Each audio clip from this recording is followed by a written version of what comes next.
Hello everyone, welcome back to the channel. This is Pat and welcome to Microsoft Flight Simulator. As you can see today we're doing something a little bit different than the previous few Flight Sim streams. I actually have a couple of setup things I meant to do before going live here. Let's get that jetway connected. I need to check one thing here. We're on the ground right now at LAX. We will be on the VATSIM network. I forgot to do one thing before, so we will turn off the Microsoft Flight Sim status. We are very much not at a heavy gate in a 777, but oh well. This is fine. It's actually not the gate I parked at when I last flew this. I parked it over there. Oh well. Just trying to see how our pushback's going to look. This could be fun. This could be a little bit fun. So our pushback, when we do eventually get pushback clearance, because I'm not on the network just yet, we'll be doing a manual pushback. I'll be aiming to point tail towards the concourse here without going into the concourse. That'll be fun. Oh, before I join the network, I have one thing I want to do.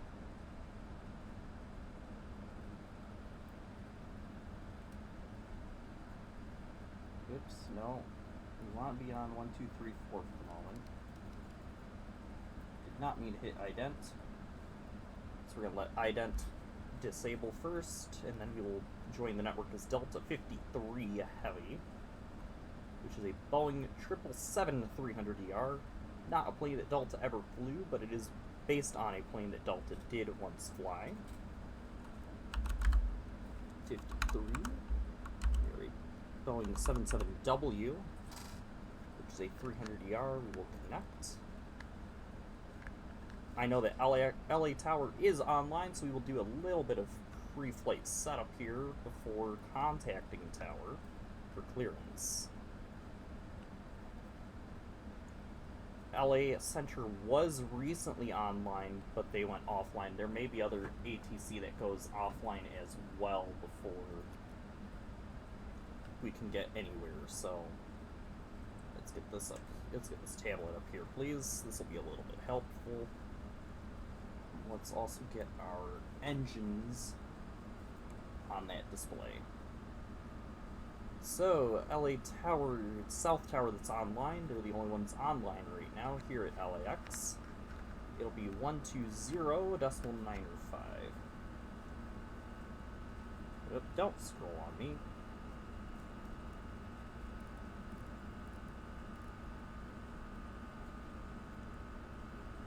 We'll tune to them, and we're going to currently wait for 80 RU to be ready for... Oh, wait, they'll be ready for setup. LA traffic, United 1440 on a 15-mile final, Mercy transition.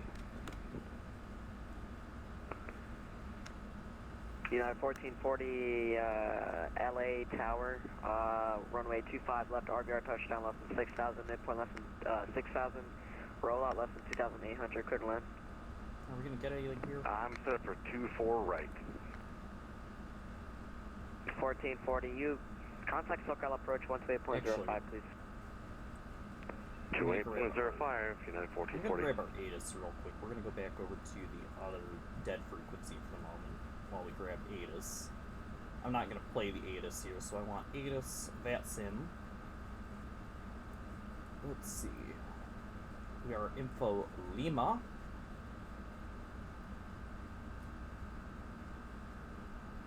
Runways for departure are 24 left, 25 right. Parallel approaches on 24 right, 25 left.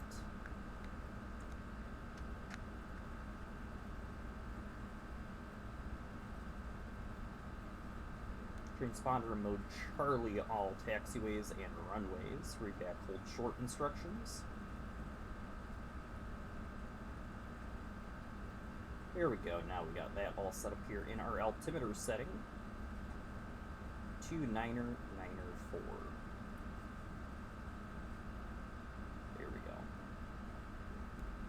set. We have a Lima. That's 24, correction, 25 right at Lima, and taxi via Kilo to parking, American 244. Sorry about that, going around. Alright, 244 wasn't your fault, don't worry.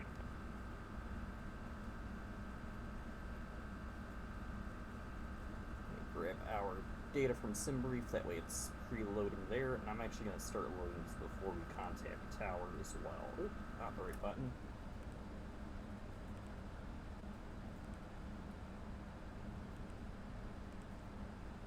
Because it's going to freeze up like that. It'll freeze up a bit more. Oh, there's our PDAC, so we're not actually going to call for departure. Awesome. Okay. Touchdown aircraft, Los Angeles Tower is now closed. All aircraft on this frequency monitor SoCal approach 128.05. And there we go. Okay.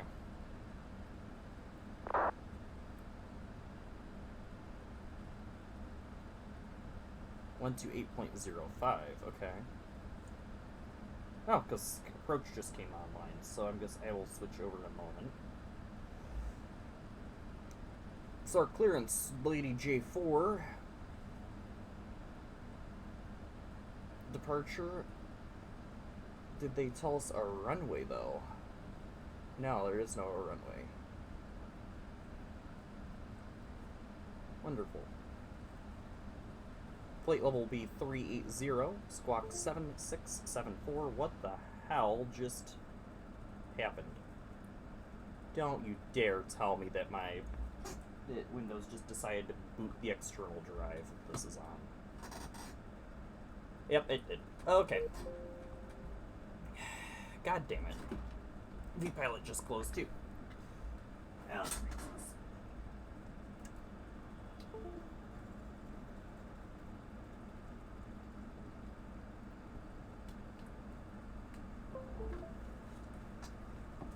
So, for reference, since I'm using I have a new drive with this computer, it's gonna be a little bit before everything pulls up. I'm gonna just do hide this for the moment until I get flight sim back up here. What I've got going on here is, since I've got the new computer, I was running low on storage on my current computer. I don't have the new computer yet. I bought one of the drives that will be used for the new computer, and I hooked it up as an external drive, which is how it's going to be used at times anyways. But then I put flight sim on it to free up a ton of space off one of the drives already in here. The problem with that is, for whatever reason, Windows does not like recognizing this drive at times, so it will randomly just do that. It's been a while since it's done that, but I was not expecting it to just do that like that. So right now I'm relaunching flights, and you will end up hearing it in the background. I have hidden it for the moment, so you won't have to see all the crazy long loading screen, but you will have to listen to the wonderful music for the loading screen. I think we'll grab a different gate. We'll end up respawning at a different gate. Same airport, though. Same flight plan. God damn it. Continue in normal mode, please. So, for reference, this is the first flight I'm doing in the 777 since PMDG released an update just a couple days ago on AirAct Day, when the new AirAct cycle dropped. The previous one, I don't think there's anything that's going to be too important for this flight. Like, I don't think we're going to get the pushback capabilities that we could have got, or that we should have, because the PMDG stuff all does have the pushback, have the built-in pushback. The 777 had its built-in pushback removed because it was bugged. And that was done before I even bought it. So, we will be using a mod for pushback, because I've had some issues with times with this having the basic pushback. Hopefully the pushback cooperates and we don't have to push back using reverse thrust or slew mode.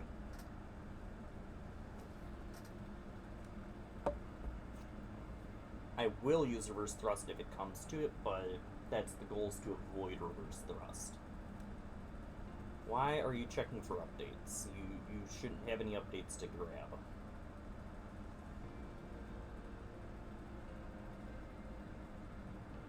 At least we weren't actively talking with ATC, and yeah.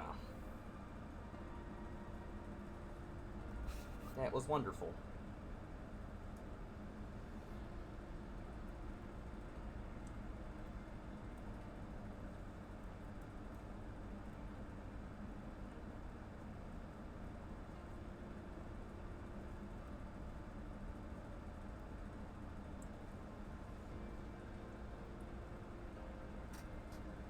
Still trying to update. Wonderful.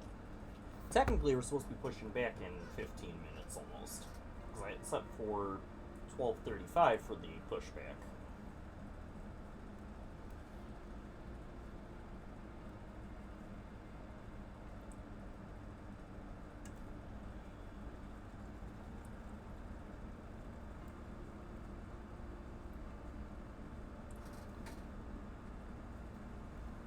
Okay. Don't tell me we're gonna have to do this the hard way. Flight sim.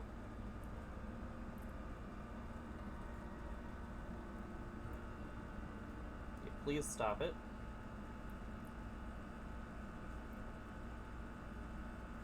Hey, Steam actually stopped it and did not seize up for once. Because I've had it where it gets stuck like that before and I have to kill it with something like Steam or the task manager, and then it just goes, Steam just sits there like, I can't launch it because it's already running. And it's like, no, it closed.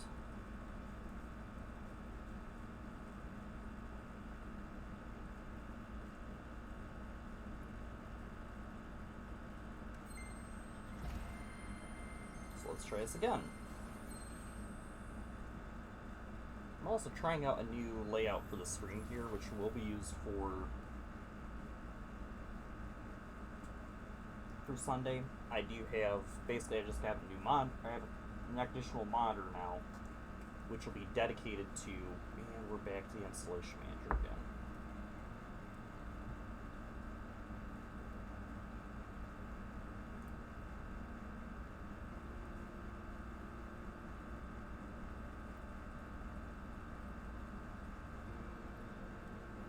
This better not end up being what it turns into.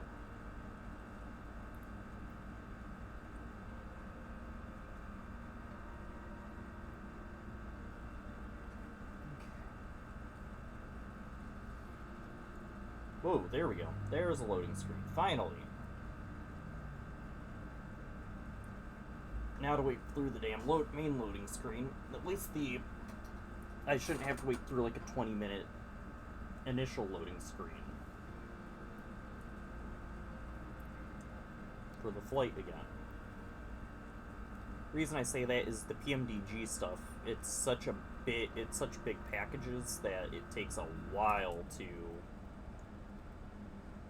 actually load up.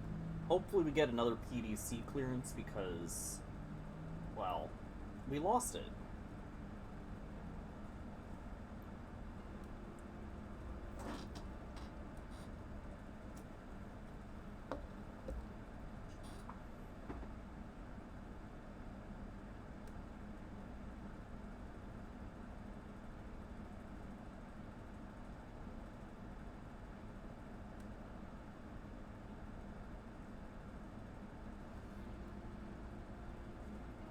Things I would prefer the PDC because the advantage, so there's two ways you can get the clearances here if there is ATC. One of the first one of those is the PDC. Basically, you might have heard that beep originally before the simulator itself had crashed, where it went, and then I looked over at vPilot and saw, hey, here's our ATC, or here's our everything. It'll give you things like your runway assignment, what your departure assignment, what your assigned departure is, what your squawk code is, everything, and it's all there in text. The other method is verbal. this requires a readback, so you have to know. So they will tell you that they'll give you your call sign, they'll say you're cleared to wherever you're going, and give you the assigned runway, departure. Actually, they might not give you the runway, but they'll give you your departure, everything else. They will then have you. Then from there, you will read it back to them, unless they amend your readback, or unless they shorten your readback. Once you have a correct readback, you are then cleared for your next step. So it's one of those contact them when ready for push, or contact when ready for taxi, or push and start approved, contact when ready for taxi.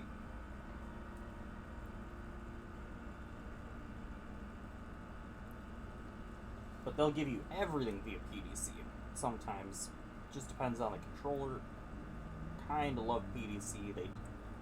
The last flight I did was actually a KLM1 in Europe, and as I was beginning taxi, the approach I think came online, and they were unable to do PDCs, which one person wanted it because they were doing a 10-hour flight.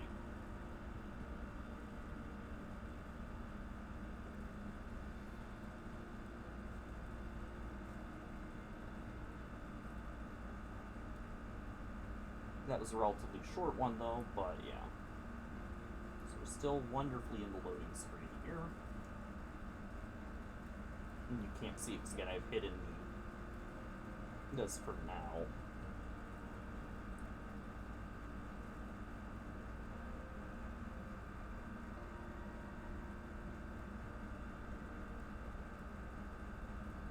But yeah, I've had some weird stuff happen with the simulator before, with when that disconnects. It's not the first time I've had it disconnect mid-flight, but it's the first time I've had it crash my game. So yeah, at least when I was already loaded in. Now at least I got the right airframe selected, so it's just a matter of selecting a spot. We're actually going to. I'm gonna try and find not a gate small. Let's see if I can find like a gate large for Delta. It's a gate small. Small. I want a larger gate, please. Medium will work. I guess medium will work unless we find a large. Gate heavy. Yeah, we're gonna take a gate medium. We're actually gonna get a different gate at this time. This will ease our pushback as well. I do have one thing I forgot again. Then we will connect to the network once I set the transponder to disabled, so we're not squawking 1, 2, 3, 4. I'm gonna actually. How have you not found it yet? There you go.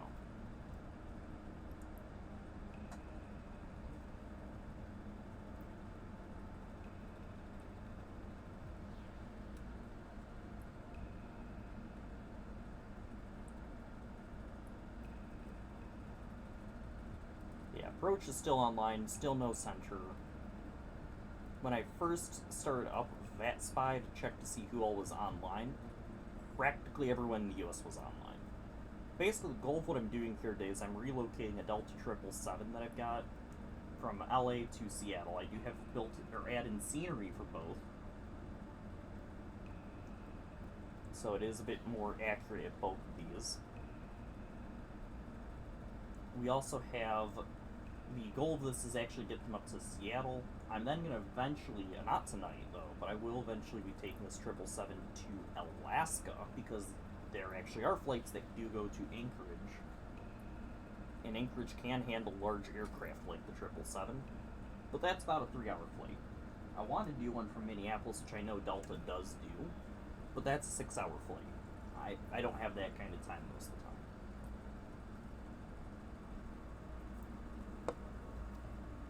Especially if my game crashes like this.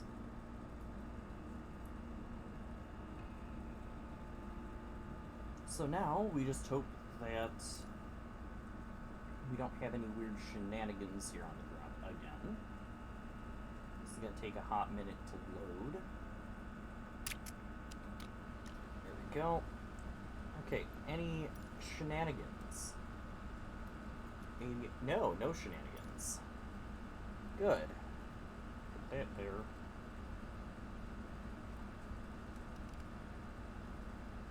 That's off. Let's go ahead and reconnect to VATSIM. And there's our 8 cars. Good deal. What's our squawk? 7674. Don't you dare.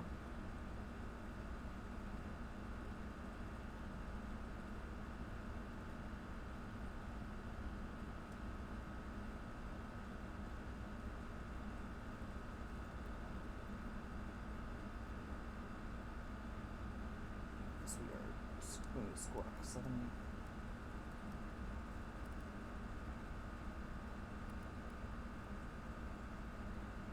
Beautiful. Go to, I believe that should be into transponder. Yep, transponder mode, which is what we want.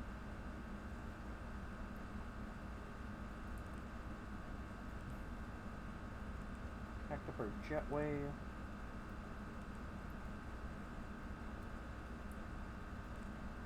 Init ref. We put in our inertial position, and we are good to go with that. So we are good to go with setup here. We will go ahead and request our route from sim brief. We will set payload, fuel, and route. That'll lag us for a moment. So engines down there. I'm going to disable these and connect these guys. And we're going to call the top the beacon logo on. And we'll go back over here. Altimeter is still 299er, not 5, 4. Thank you.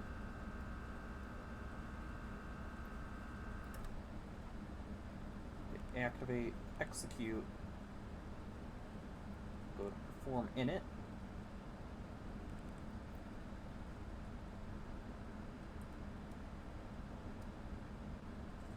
Cost index 15. Is that really our cost index, though?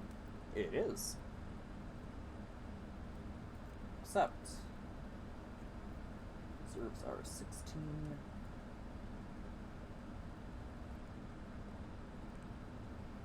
We aren't ready to do this just yet.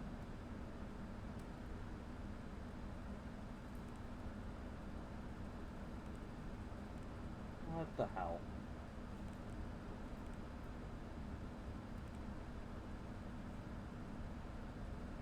Load. That's why I forgot.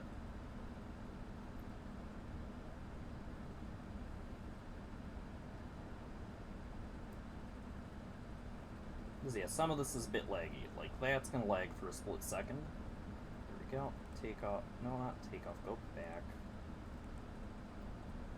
Execute. There we go. We finally got our legs in. So for LAX, now we need to contact, or we need to get ourselves, let's continue actually getting our other stuff ready here. Let's go ahead and turn on all these to auto. Turn those guys on.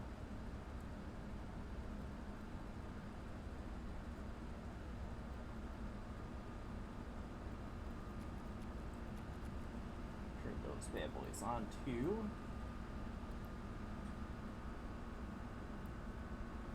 And frequency will be 128 decimal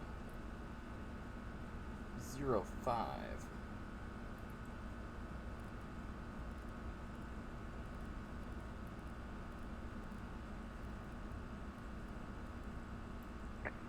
This can get fairly busy. We're technically been SoCal approach, buildings 131 on the level 280 for the Angel 12 on Lima. Wings 131, SoCal approach, welcome, LA altimeter 299er, floor ident. Ident, buildings 131. We do not. Yeah, approach 60 on Mike, our wheels got stuck no on the runway. You have to disconnect from here. Why does it think we're going to be taking 24 Southwest right? 894, wind 3303, runway 30, clear to land. KLAX, runway 30, Southwest 894. Because 24 is the Clear north wings on. 131, why would we radar take off? contact, 58 miles northeast of the Paradise, VOR, say altitude. Level QHC on 621. Clear wings 131, descend via the Angel 4, arrival at Circus, cleared ILS, runway 25, left approach. And for the Angel 12 to 25 left approach, go to I'm just getting a little bit of reference material here. V2, which we want to add 10 to, which will give us 167. Los Angeles International Airport, this will get the Air Force 216 and 159 connection of the Pacific San Francisco International Airport. That's a potato. Emirates 1212, your mic is barely readable and breaking up. If you're looking to taxi, verify your transponder squawk normal.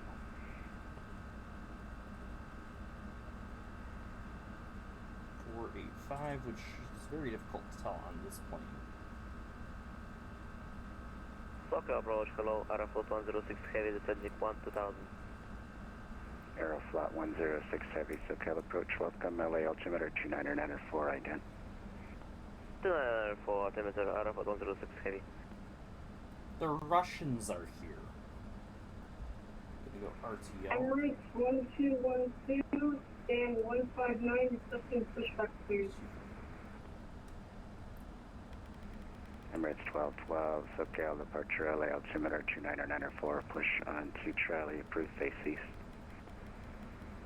Push on Charlie, face east, Emirates 1212. So, Los Angeles approach, American 53. We are currently at flight level 280. American 53, SoCal approach, LA altimeter 2994, welcome, ident.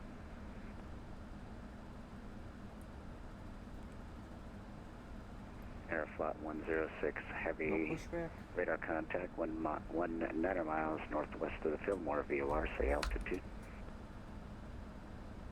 Altitude, follow 200.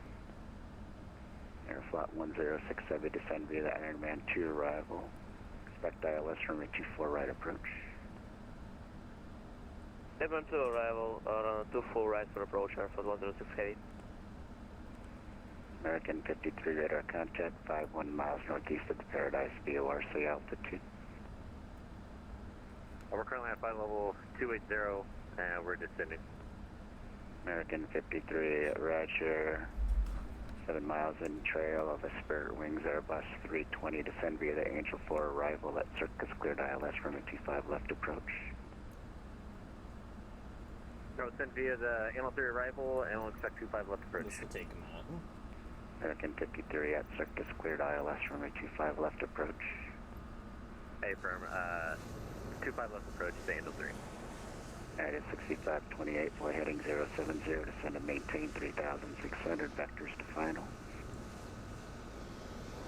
Flight heading, can you say the heading again, sir? We're gonna come back in here. United 6528, heading 070. Heading 070. Where's our ATIS? ATIS is Lima. 6528, descend and maintain 3,600, vectors to final. 2,600 vectors to final. What's our gate? 32.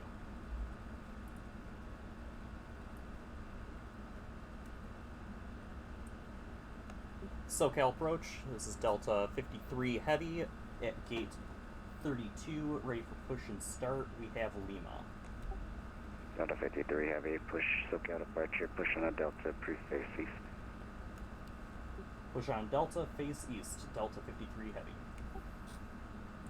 Alright, so we will be... SoCal approach, Delta 1106, Angel 4, flight level 280. Cockpit to ground. Delta 1106, SoCal approach, welcome, LA altimeter 2994, ident. So we're going all the way up there. The first taxiway. Delta 1106, radar contact 54 miles northeast of the Paradise, VOR. descend via the Angel 4 arrival at Circus cleared ILS from the 24 right approach. Descend by Angel 4 and at Circus cleared a ILS 24 right approach, Delta 1106. Delta 1106, say altitude. Flight level 280. Okay, sir. The bypass pin is installed. All doors and hatches closed and all ground equipment is removed. The parking brakes are set. You may lift. American 53, traffic 12 o'clock, 5 miles. Same direction of flight on the same arrival. Spirit Wings Airbus 320 descending altitude, flight level 200. Yeah, American 53, we got traffic there. American 53, maintain visual separation from that traffic. We'll maintain visual separation, American 53. Cockpit to ground. Go ahead. We are cleared for start and push. Parking brake set. I'm gonna focus on this pushback because this is gonna be a bit of an interesting pushback. Parking brake. Parking brakes are released. Commencing pushback. You can start the engines in sequence. It will start in the sequence. Please release parking brake. It's already released, sir.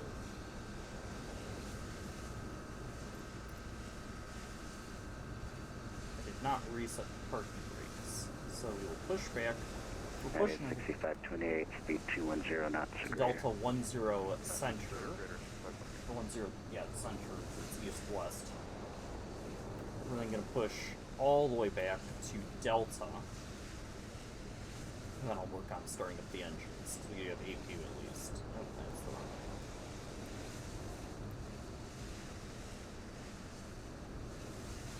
We can speed up this just a hair.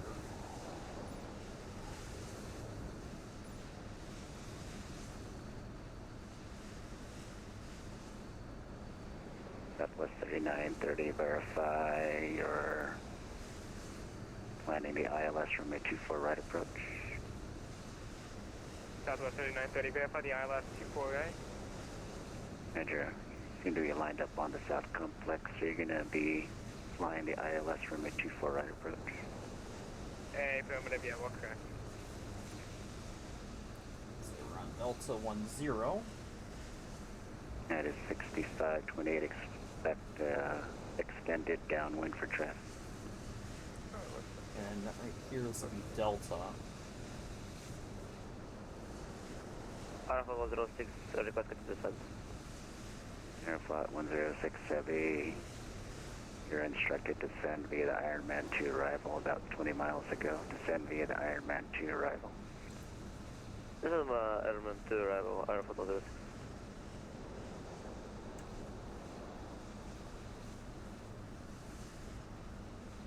SoCal Approach 192 with you, flight level 280. This is the way they want me to United face, so we'll 122 be doing SoCal that. approach. Welcome, LA altimeter 29904 again.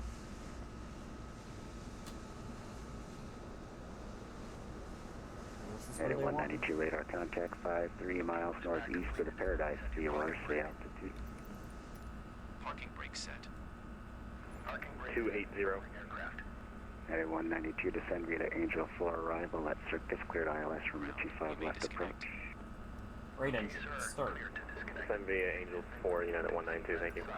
Have a good flight. Holding position waiting for the Engine visual. two, run. Thank you and goodbye. We'll go ahead and turn on our taxi light. We're not ready for taxi just yet. Emirates 1212, requesting taxi to runway. Emirates 1212. Your transponder appears to be on standby. Squawk normal, mode C. Apologies, this turned on. Emirates 1212, still not seeing your transponder.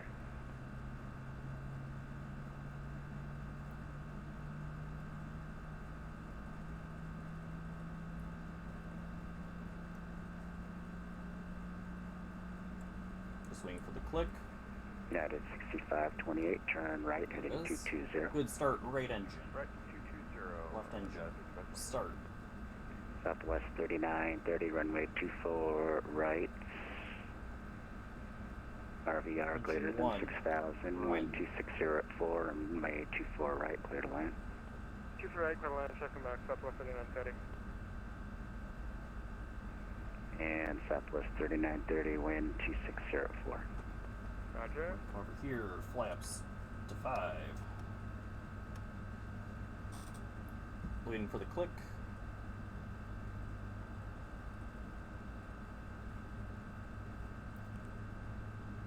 United 6528, intercept the ILS from the 25 left localizer.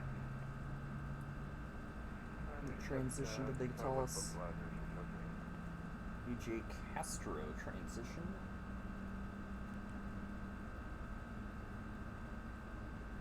Still waiting on the click. Emirates 1212. Good start on the left engine. APU off. Emirates 1212. Runway 25 right, taxi via Bravo. Right, taxi via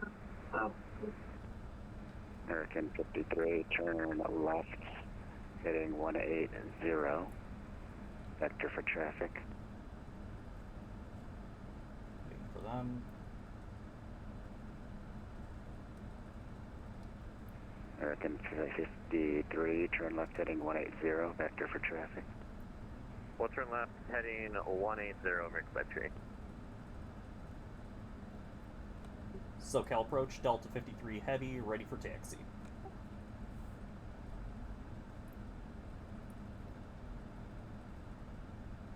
Delta 53, heavy LA altimeter 2994, runway 24, left taxi via Echo. Runway 24 left via Echo, Delta 53 heavy.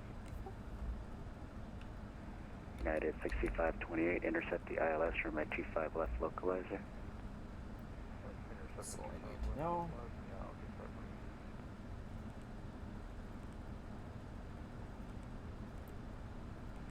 Yeah, 6528, 6 miles from Honda. Maintain 3,600 till established on the localizer. Cleared ILS from a 25 left approach. Got a little bit hot there. Echo. American 53, reduce speed to 180. Reduce speed to 180 for American 53. United 6528, rollout RVR 5000, wind 260 at 4, and the 25 left, clear to land. 25 left for land, And that's all I needed for Wings 531, number 2, following a United Airbus, 10 miles in trail. Runway 25, left RVR 3,500 on the rollout. Wind 260 at 4, and 25 left, clear to land. Number 2, clear land 25 left, We're going to do full length. American 53, turn right heading 360, vectors ILS runway 25 left, final approach course. Alright, heading 360, heading over to 25 left of the ILS approach for American 53. American 53 and descend and maintain 5,000. I want to send and maintain 5,000 for American 53. We're not doing too bad here for that wonderful crash earlier.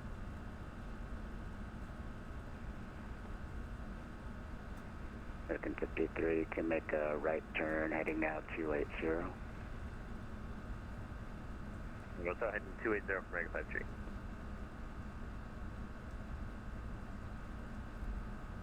Gonna arm the auto throttle here.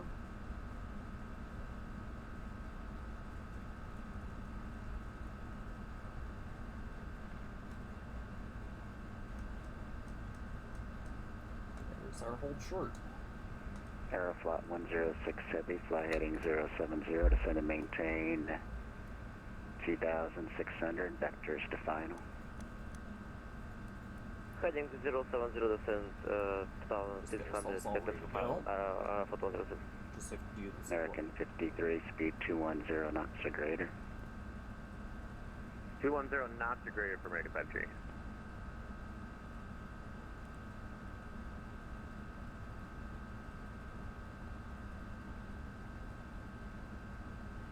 These are all departures, so I'm not worried about those. We'll reprogram the arrival in the mid-flight.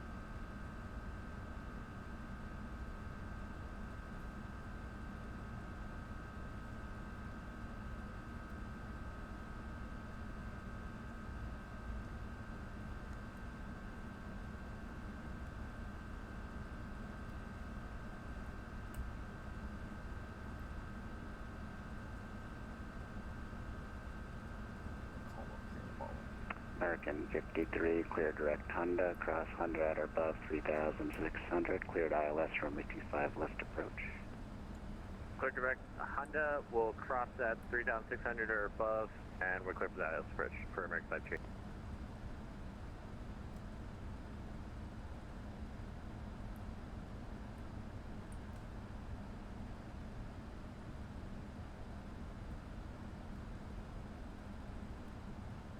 I see one of them on the approach. Aeroflot 106 heavy, turn right at 8220.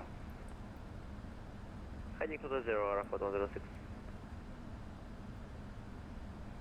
Delta 1106, reduce speed to 180 for traffic. Reduce speed 180, Delta 1106. I'm gonna watch this landing. Let's actually get you out of the way here too. Maybe. SoCal departure, good evening. Frontier Flight 4081 with Lima, ready to taxi 24 left. Frontier Flight 4081, SoCal departure, LA altimeter Not sure who that is. That's not the 24 American left, taxi via Echo. Via Echo, Frontier Flight 4081, we copy altimeter. Emirates 1212, requesting access to runway 25 right. Emirates 1212, hold short landing traffic. Hold short landing traffic, Emirates 1212.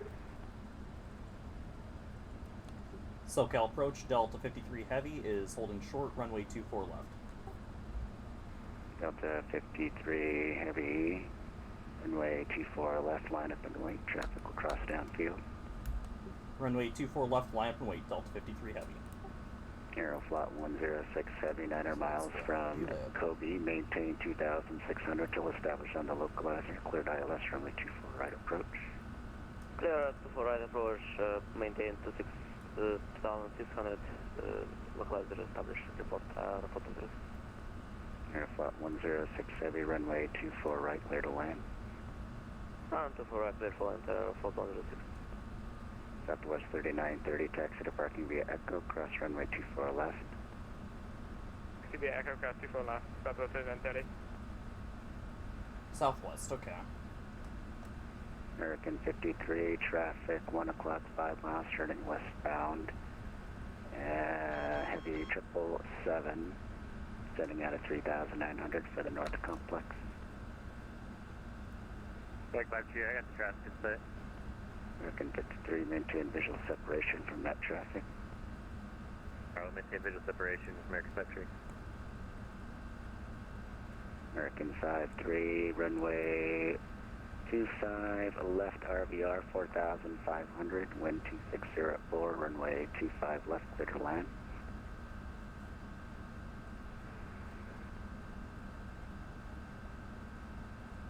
American 53, clear to land, 25 left. Delta 1106, correction, standby. Delta 53 Heavy, wind 260 at 4, RNAV to Del Rey, runway 24 left, clear for takeoff. Runway 24 left, clear for takeoff, Delta 53 Heavy. Delta 1106, runway 24 right, RVR greater than 6,000, wind 260 at 4, runway 24 right, clear to land. Runway 24 right, clear to land, Delta 1106. At knot 192, number 3, following Air 10 and trail of a Delta Airbus, descending out of 5,900, wind 260 at 4, runway 24 right. Actually, you wanted 25 left, disregard. United 192, verify you'll be flying the ILS runway 25 left approach. United 192, we'll take a 24 right if you can.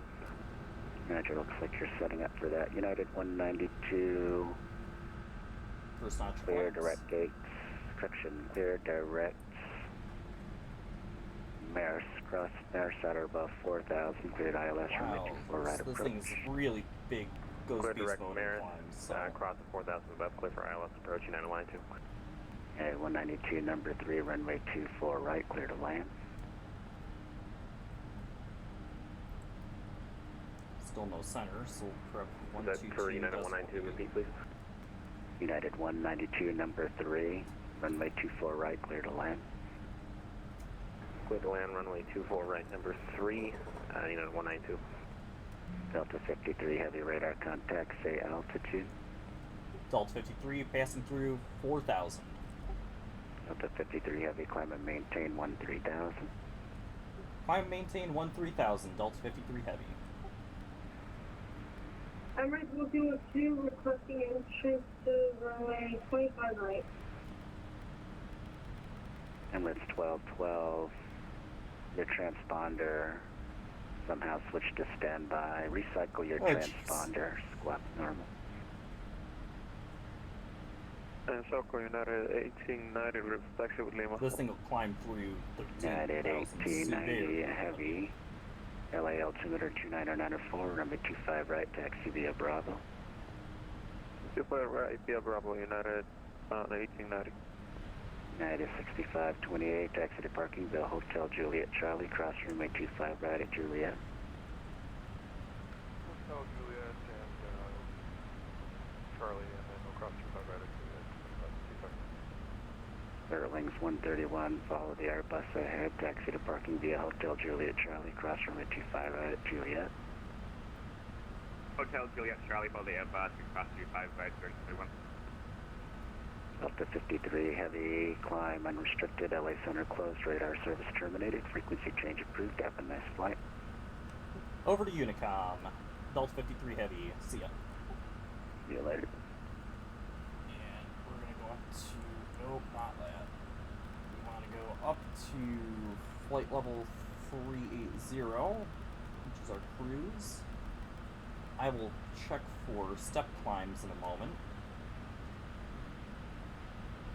Because this thing does step climb, so we may or may not maintain that the entire flight. Looks like we will. So, arrivals for Seattle. We are expecting 3-4 left. We will take ILS. Hawks 8 is our arrival. Using the Lakeview transition. No, not that one. Unselect.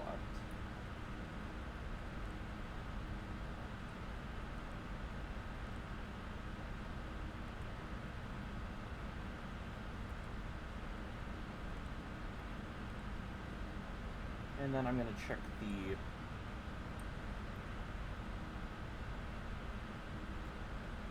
the actual charts for 3-4 left to see what we're looking at.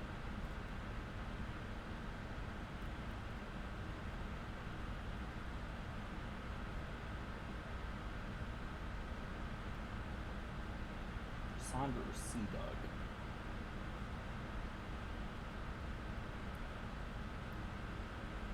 We will not use any because we're actually going to already be at Saunders, so no need for anything here. No.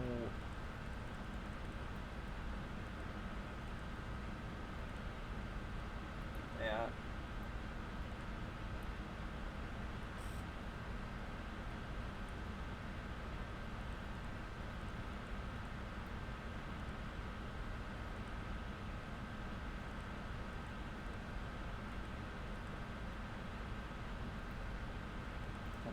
There. 9,000 there.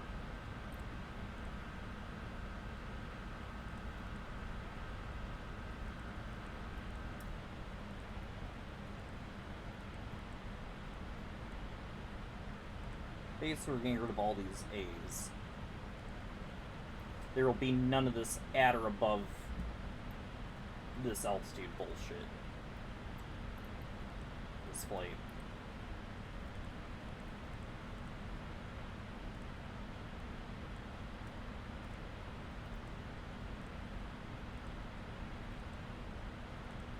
We are good. And we're about to be climbing through flight level 180.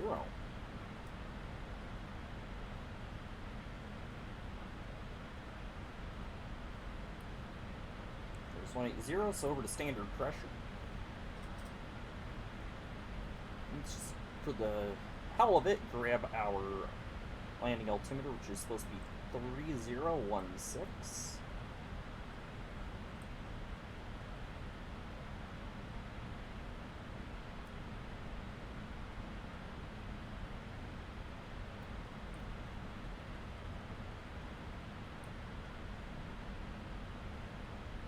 And I'm going to grab I don't need our localizer frequency because that is actually going to be pre-programmed into the nav radio. We will need our minimums.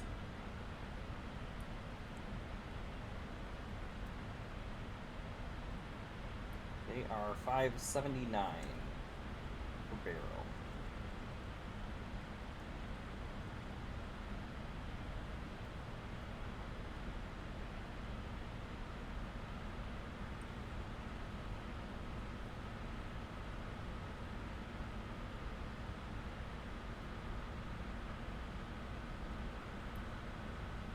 Minimum set. All good to go. Now we're going to double check our thing here. Basically, I'm trying to make sure we're not, that if once we hit 380, that's all we have. We don't have a step climb. So how the 777 here typically operates, though, I never took these guys off. We will leave the logo on because we will be getting a screenshot of this plane. How the 777 actually operates in real life when it comes to its climbs, it will climb to a cruising altitude.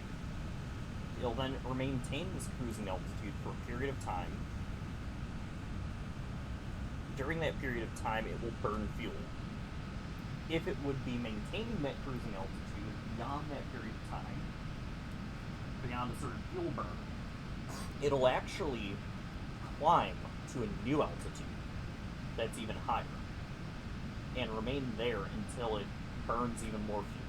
And this will be its new cruising altitude during that fuel burn.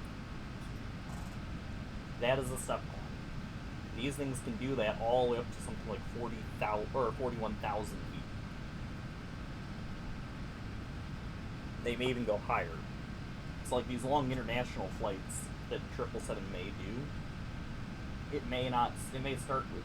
May have like a cruising altitude of, say, 310, but it may climb to 330, then to 350, then to 370, then to 390, then to 410, before it finally descends, and it will sit at these altitudes for like 2 hours.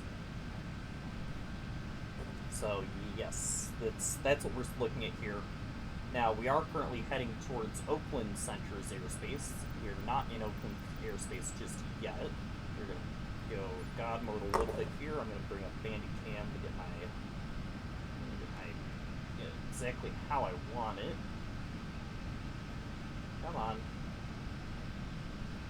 Bandicam, please detect the simulator. Are we not going to detect the simulator?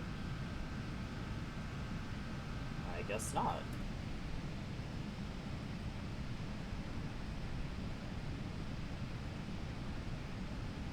This is fun. I'm gonna relaunch Bandicam.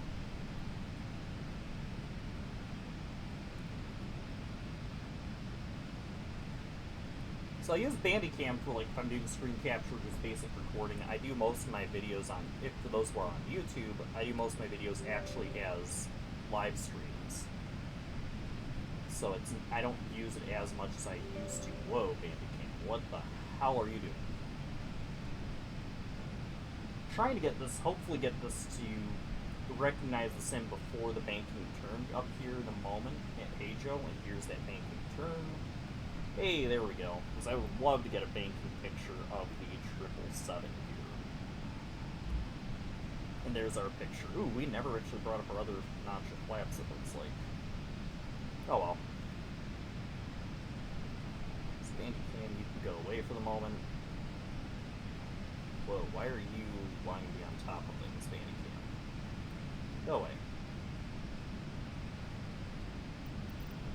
Go back inside and go turn us back to real time. Flaps flaps up. Yeah, we never went flaps up. That's wonderful. Oh well. But we got our screenshot here. We're already through 310. So yeah, that's the crazy thing. So the 777, this is the 777-300ER by PMDG. The 777 as a family, it's a newer airframe. It's essentially meant to replace the larger 747s. It is essentially a jumbo jet. It is very similar in size to the bigger ones are very similar in size to the 74s. They're a single deck, wide body, international or intercontinental aircraft with a range somewhere in like the 7,000 nautical mile range. This is a very short flight for a 777. They have very similar capabilities to other airliners that are subsonic, or actually more accurately transonic. They have very large, and I mean very large engines. The original 74s had either GEs or I believe Pratt & Whitneys. They actually maybe even had Royal Royces. But the second generation, which includes the 300ER, is all General Electric. These have the largest engines on any operational airliner right now. In fact, they're so big, the only way you can transport these via aircraft is on outsized cargo planes. So not even a 777F can carry its own engine in its cargo bay. In fact, I believe the only aircraft that Boeing makes that can carry the engines for the 777 ends up being the 747 Dreamlifter. That monstrosity of a cargo plane is about the only thing big enough that Boeing builds to carry this thing's engines. Other aircraft that could theoretically do it would be something like the Airbus Beluga, the AN-124, I believe it is, and then potentially even the AN-225. But we all know how the AN-225 won. Regardless, those are the kinds of aircraft you need to carry this thing's engines internally, not even 747, regular 747 cargos, nor 777 cargos can carry it. The 300ER is the second generation long range variant. It is slightly shorter than the 747-8 Intercontinental in the base game, making it the second largest, or the largest Boeing aircraft currently in production, and one of the largest ever produced by Boeing. It is still not the largest American-built aircraft of all time. That goes to the Spruce Goose. So it's up there in that kind of category. It's not as big as the Spruce Goose, though. And it is capable of Mach 0.84 and level flight. Looks like we'll be doing Mach 825 today. And that'll get us our relatively short flight time. Let's put it this way, at the same cost index for a 7.3, this will be probably about a 5 to 10 minute longer flight. So it's not a massively shorter flight because of this, but because we have such a capable airframe, it makes it a lot faster. Also, this thing is it has the most powerful engines ever put onto a passenger aircraft that is not supersonic, giving it the capability of kind of going full space shuttle status, as we kind of demonstrated out of LAX. We are not even to Oakland airspace. Of course, Oakland Center would just have gone offline. So we're going to remain on Unicom. We may get over to Seattle Center if they remain online.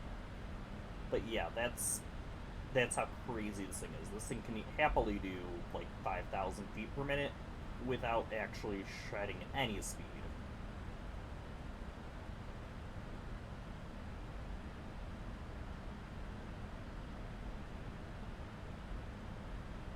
So we are going to maintain this climb, or actually we're out of the climb. We'll go ahead and do seatbelt signs off. Yeah, we don't care about the no smoking signs being on.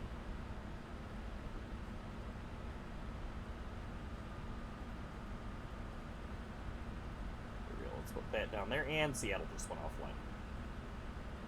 God damn it. Oh well. It was open for more ATC, but we got a little bit of ATC out tonight.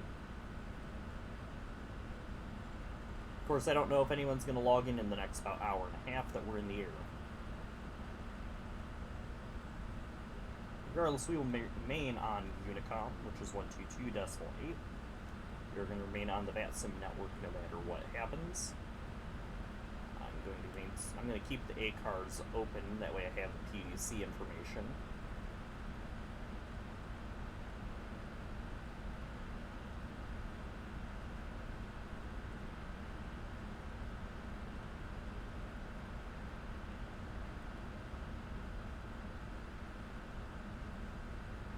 And we will maintain this flight.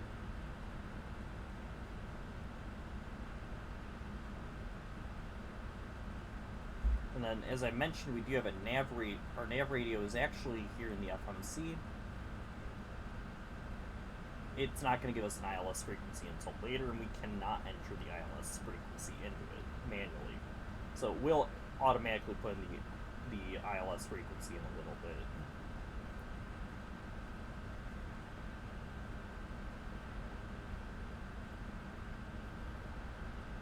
So basically, the current PMDG aircraft family, they have the 737 Next Gens, which is the 600, 700, 800, and 900, including all variants of each. They do have, I believe it's the DC-6 for a prop, and the Boeing 777-300ER. They are working on the rest of the 777 family currently, and I believe last I saw, they had just put the 777F, the freighter variant of this exact airplane, into beta testing, so it should be out soon. They also are working on the 747s as well, but that may not be until the next SIM.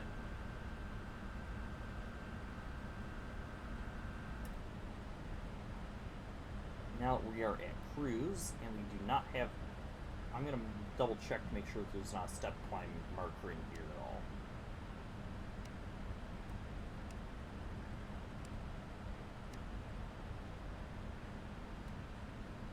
That's top of the sun. So no step climbs. So without step climbs, bottom of descent will be 2,400 feet.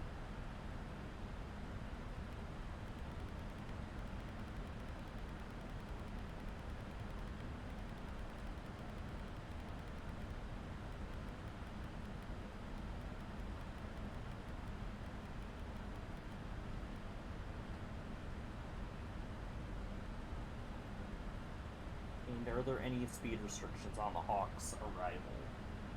Not until Hawks. And that's a, you have to be doing this speed restriction. Good deal.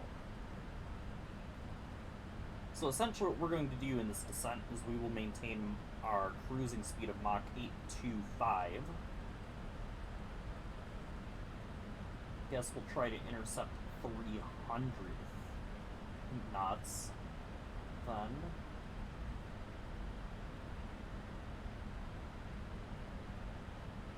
and then we will do step reductions unless ATC comes back online.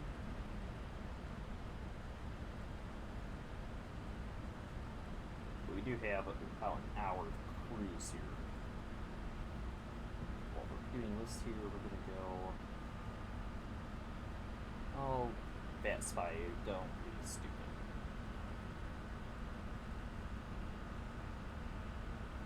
Fuel. There's nothing in the center tank, that's what I figured.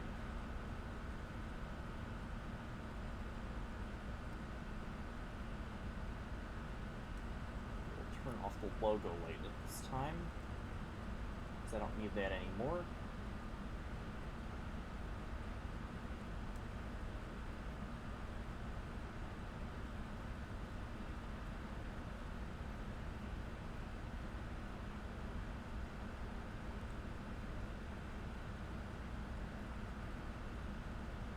it's going to be somewhere between Blitzy and Esley.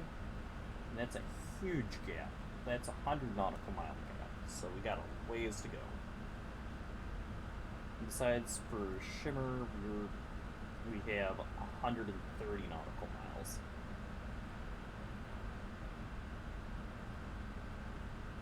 So yeah, that's basically the PMDG family as of right now. Who knows where else they'll be going with that. They definitely will be carrying things into, at least I'm hoping they'll be carrying things into 2024. They make very, very good, very well-built aircraft.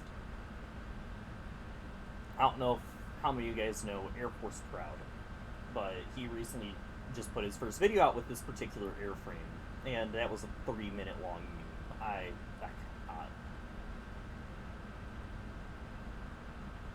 I mean, one thing I will say is your first flight with the 777, you don't need to worry about talking about it.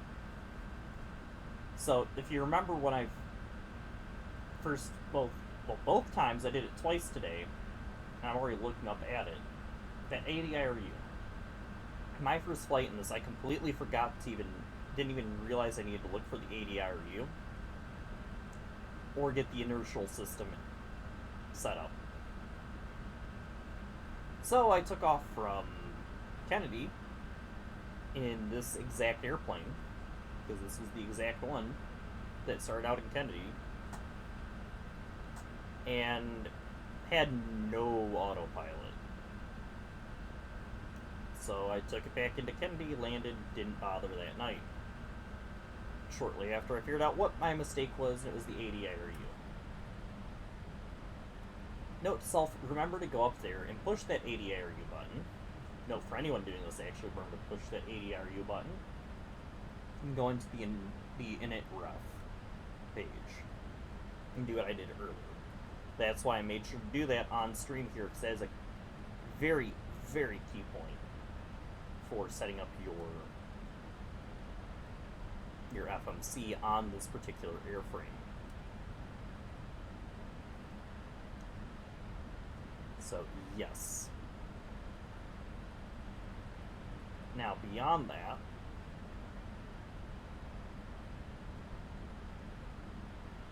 it is worth noting that this is a very, very solid airframe. What Air Force Proud ended up having was not related to the airframe. I'm assuming it's his internet. I've seen a lot of those speed bumps myself.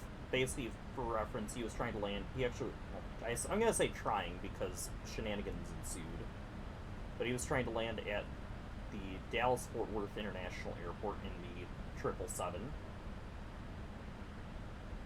He made it to the ground, began deploying everything to slow himself down when he saw a giant speed bump. I don't even think I've seen a speed bump that big before. By a speed bump, it's a terrain glitch. It was like 3 or 4 feet tall, where the runway was, part of the runway was 3 feet higher than the rest of the runway when it should have been level.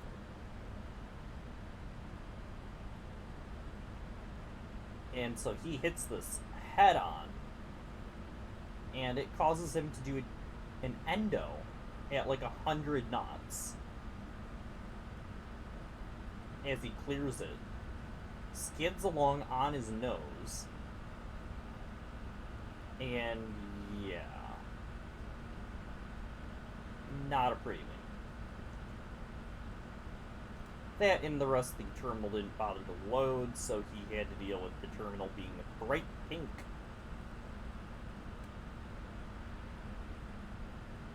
Or at least parts of the terminal being bright pink. And that happened just around the same time I flew into Dallas-Fort Worth in a 7.3 with vastly less issue. I think the only issue I kind of had was there was a heavy FedEx behind me who was returning to the airfield because of shenanigans. But, well, even that was easily handled. So, yeah. But yeah, we are now in Oakland airspace. Everyone is still offline. That's kind of annoying. Yeah, when I first pulled it up after getting back to my computer after getting off of work tonight, it was pretty much everywhere in the United States was staffed from ground up to center. LA had Tower online, you had LA Center online, Sacramento Center was online, or not Sacramento, Oakland Center was online, San Francisco had full ATC, Seattle Center was online, Portland had ATC, Seattle had ATC, it was nuts. But some of those guys have been online for 4 hours at that point. Downfall to my normal work schedule is, yeah, I get off and that's about when all of the controllers are clocking out. They are volunteers, so I'm not going to hold it against them. VATSIM here is a whole volunteer network. So I do these flights just because I want to, not because I have to.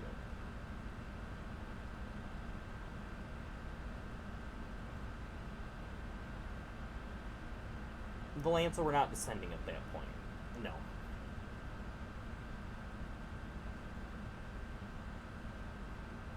So we are approaching Shimmer.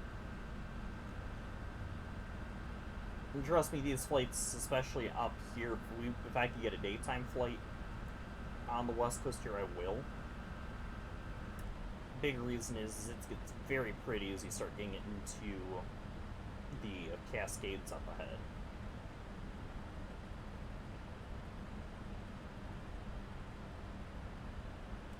We're going to be flying primarily east of the Cascades for a while. It's not until we get to the Bend region that we will be going to the west side of the Cascades.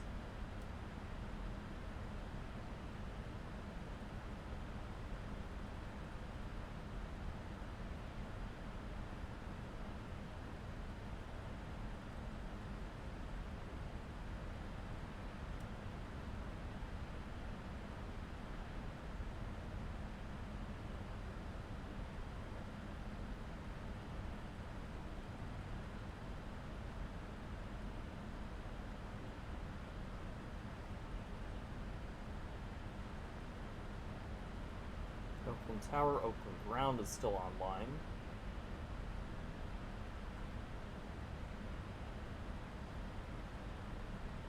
And it looks like even San Francisco Approach is online. Or, well, no, that's not San Fran, that's at NorCal Approach. Which we're not going into NorCal's airspace, we're way above it currently. Even if we were flying over it, we would be outside of it, so...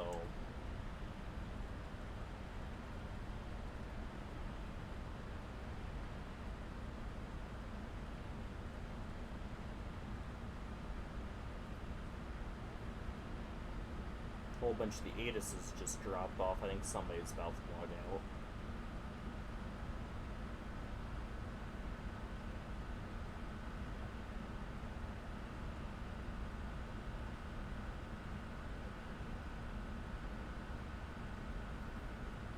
So yeah, tomorrow night is a reminder for everyone that's watching this here live, and then, because I'm right now streaming this here, this is now Sunday morning, 1:22 a.m. Eastern Time. Tomorrow night, I will be streaming again. We'll be doing the 737 out of, I believe it's in Cincinnati. I'll double check for Atlanta. I believe I got Cincy last week. We'll be taking that to Boston. Actually, I'll check that right now as we're speaking, since I got Atlanta on the other window. Just turn track off for the moment.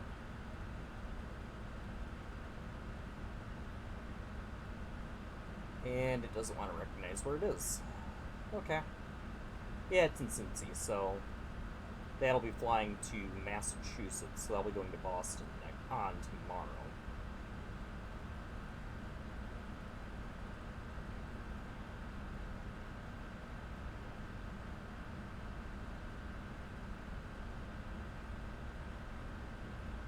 That one's happening I'm going to put it Monday morning, around 2 a.m. that depends on when I get off of work, or not off of work, but when I get done with my D&D game on Sundays. I'm also going to try to at some point do a group flight either with my United 7-3 or my KLM 7-3, maybe even another European 7-3 as well.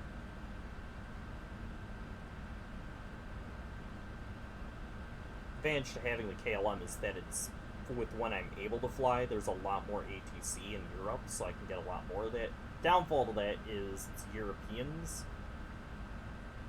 Hold nothing against them, they're really damn good with what little I got of them, but the accents can be difficult.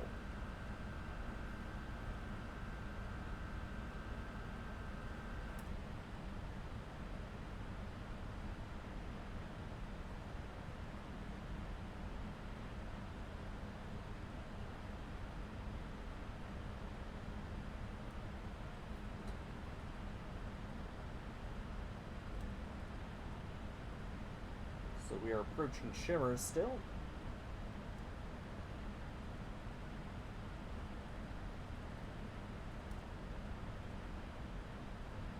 Since we have quite a bit of time here, I'm gonna have to step away for a minute, but I will be right back, guys.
Howdy, P-Pistol.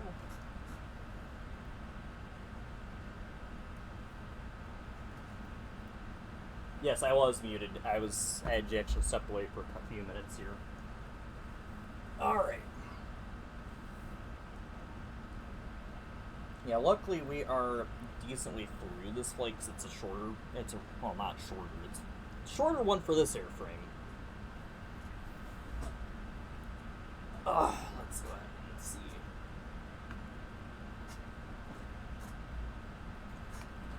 This is the 777 tonight I'm flying. Or I'll be flying the 73 again.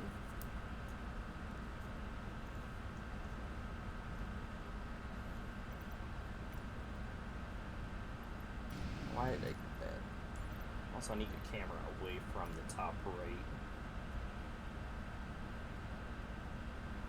I want to see how far we are from top of descent.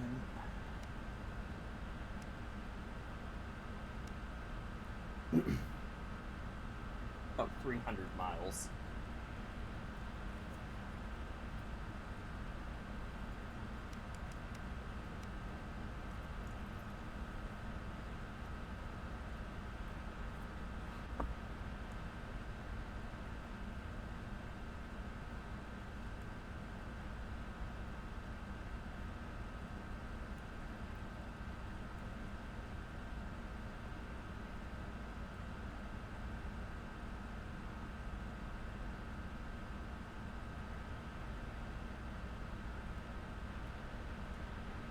Yes, everyone's still offline.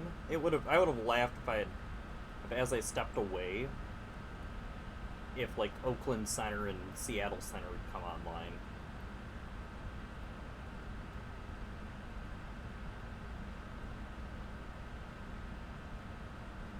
Since they all went offline as I got airborne.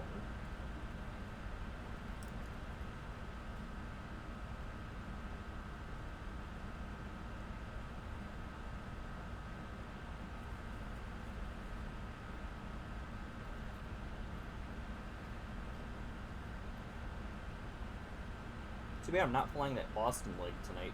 Boston Center and Boston Approach are online.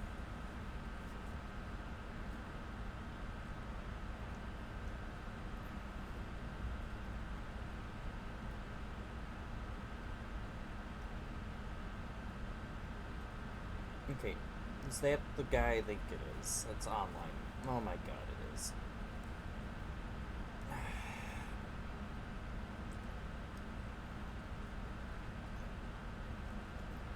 I should bring over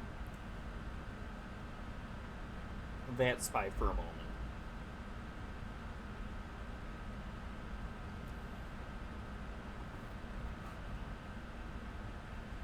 I need to message somebody real quick, because the guy that got me into VATSIM, he and I have been going on and on about this one controller.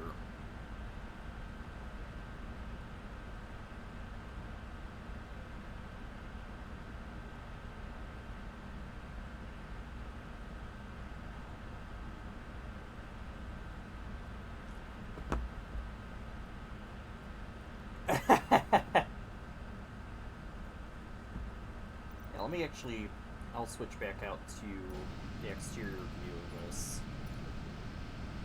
And let's actually go get some light here, because this is a beautiful airframe. Love the PMDG stuff. So yeah, I'm flying it with the Delta livery. It's not actually a plane that Delta ever flew, may never fly. It's the Boeing 777-300ER. This is the second generation of 777s.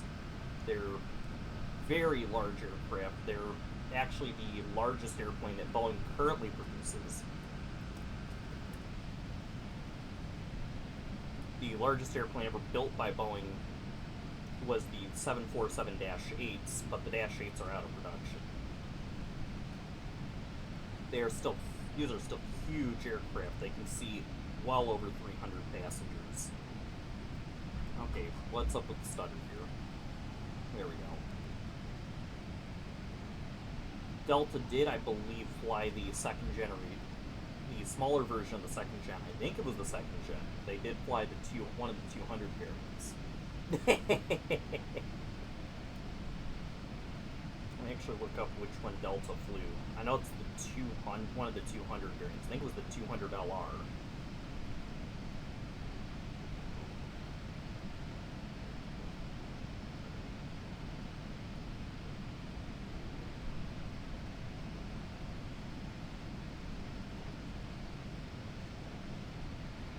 Yeah, it was the LR. Oh, they also flew the 200 ERs.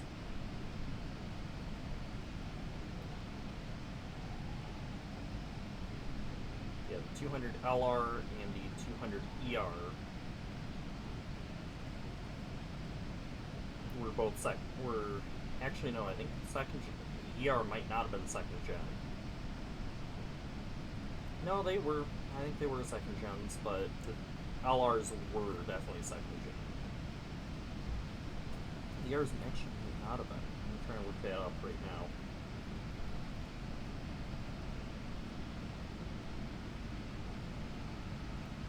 These are very, very massive aircraft. The crazy part about this particular airframe, 300 ERs and the other second gens, those engines are the biggest passenger airliner engine at this time.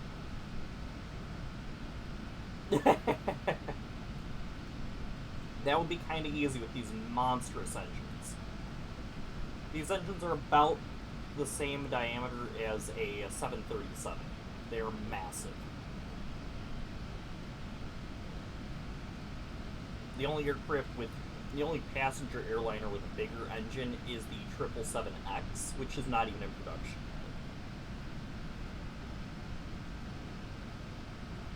Okay, so yeah, ER was first gen. But yeah, the LR and the 200 LR and 300 ER, as well as the 777F, the freighter variant, have these massive engines that can only be transported by things like the 747 Dreamlifter, which is a just converted 747 to have even more cargo space.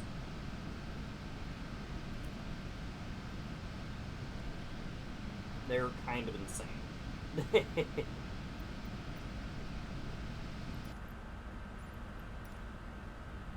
did that come down? Let's get rid of the visor. Yeah, so this thing, we're flying right now over the northern part of California. I'm actually going to find a way to bring over the VATSPI real quick.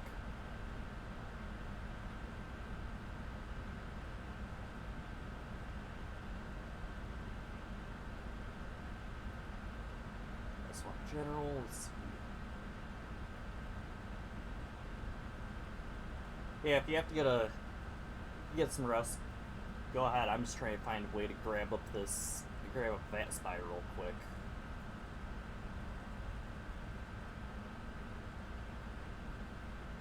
No, not that. We want VATSPI. Here we go. It's this one here, and reason this we're all over him.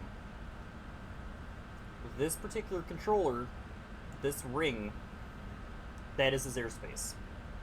So why is he turning on Medford ATIS when he has no control over Medford? We have no idea. No reason for him to do it, yet he does it.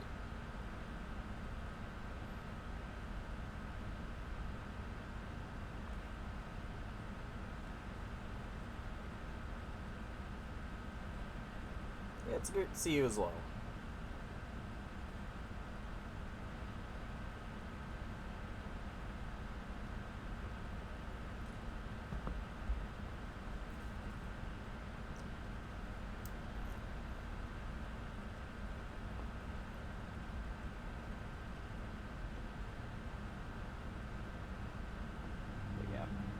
Love the airframe. Recently just got updated by PMDG.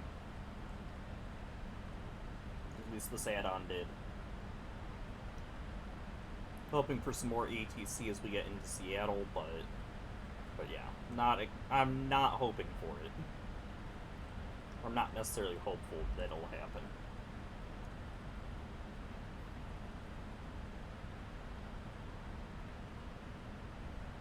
And the goal of this flight is just to get into a better spot for my personal schedule to be able to do a flight to Anchorage. Because this thing could have done a flight from Kennedy to Anchorage, no problem.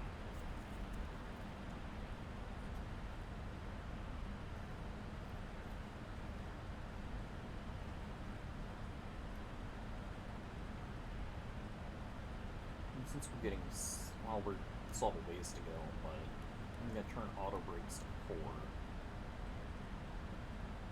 That's 3.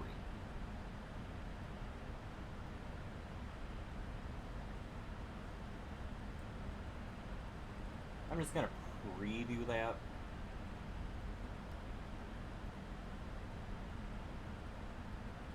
Where is our nav radio? I just want to see if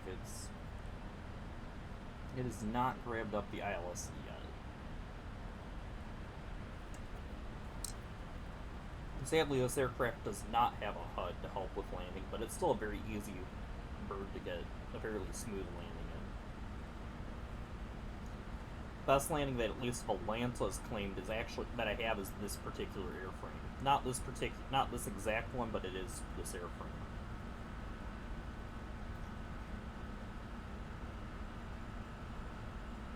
I had a kind of chaotic flight from Detroit to relocating my other one that I've actually flown.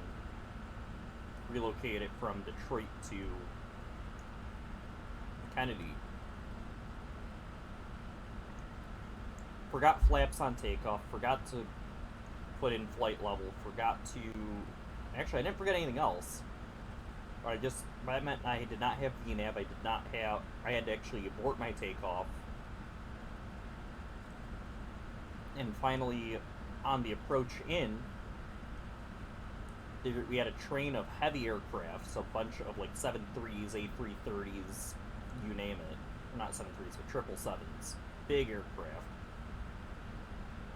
And one of them was not on CTAF.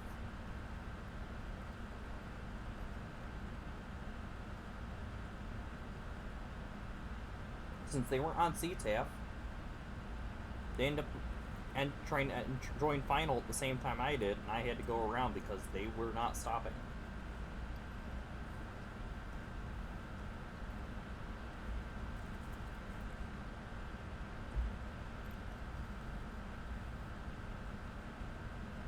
Ended up being the last of 4 wide bodies to land when I was the second one to actually arrive. Actually, I think I was the first to arrive at the air. No, there was a 330 before me. Although I think he was doing some sort of crazy laps.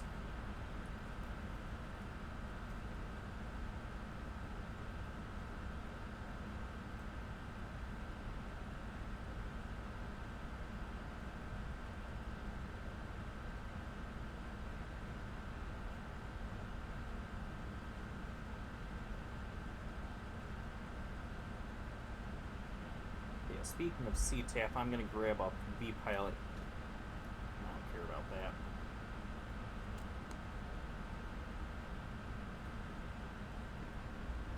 And we are going to grab CTAF for Seattle. 119er.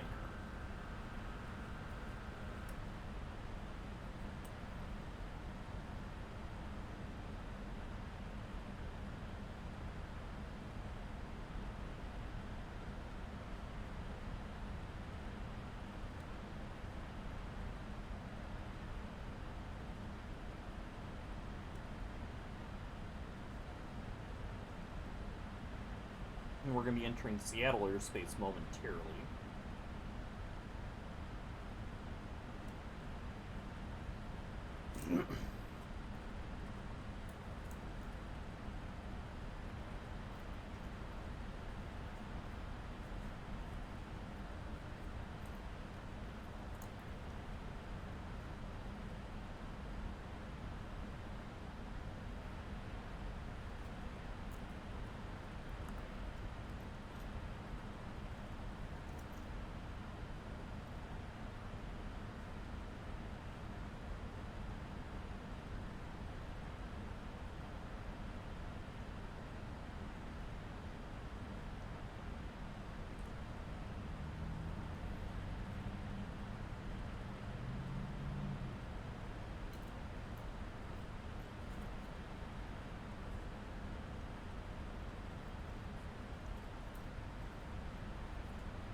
I should probably get like an Air New Zealand or Qantas skin for one of my smaller planes.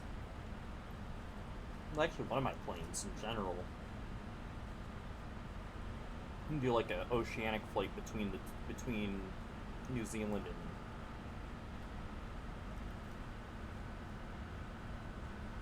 Australia. You can do that in the 7-3 as well.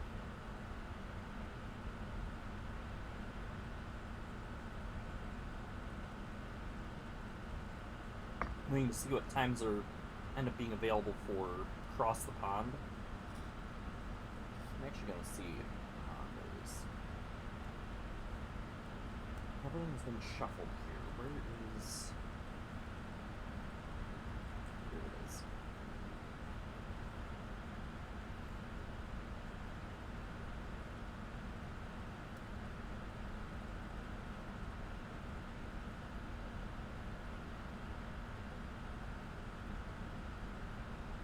Because the 13th is when bookings open for slots.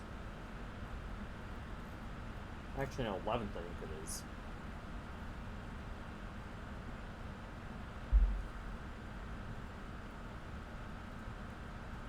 Yeah, it's the 11th, because I can book on the 11th.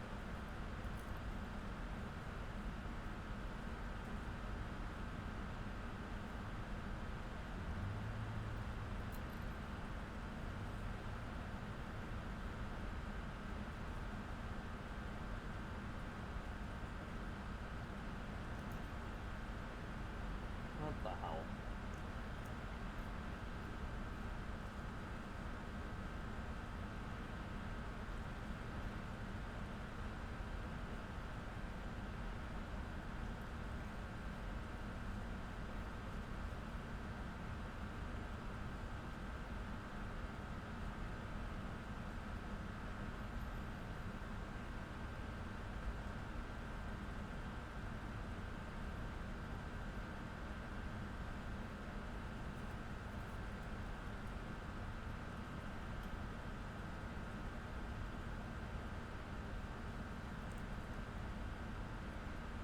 Yeah, basically what Cross the Pond will be is it's going to be 12 hours of ATC being online.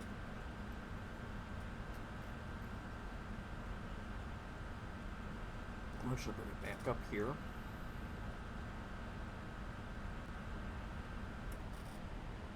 Here's my email. Continues to have a seizure.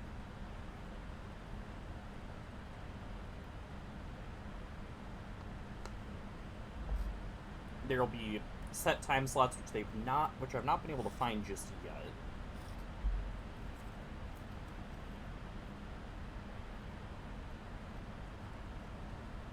What they do have public though, very easy to find, are the airports being used, and that will have control during the full 12 hours. So across the pond it will be departing from Halifax Stenfield International, Winnipeg Richardson International, Toronto Pearson, Boston Logan, Newark, Orlando, El Dorado and Bogota, Brantley Adams, Curacao, and Princess Juliana. As well as they did recently also add Bradley as well to the list.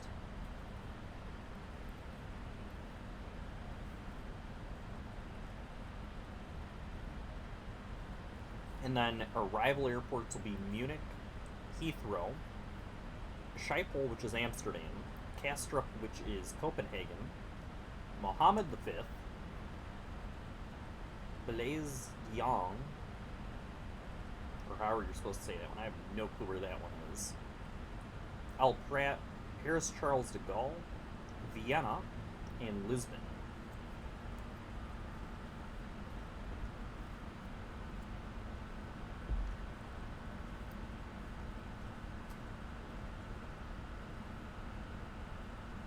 So essentially what they do is they give you express interest, they give you a time,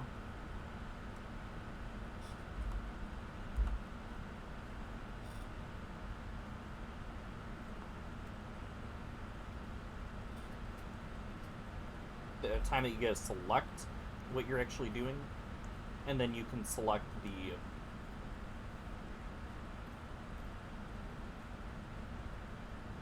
departure, arrival, and time that you're flying.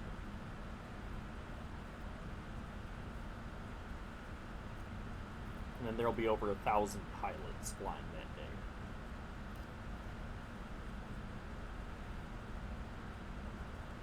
Well, at least there'll be about 1,000 pilots flying over the Atlantic going eastbound that day.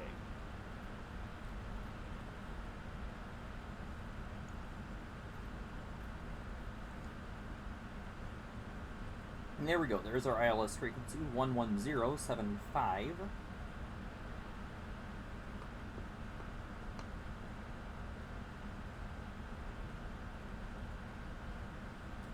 Currently 7 knots headwind, as if we were landing right now. This is acceptable.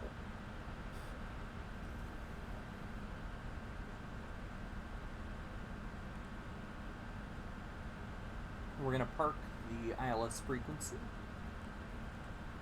We're back over here.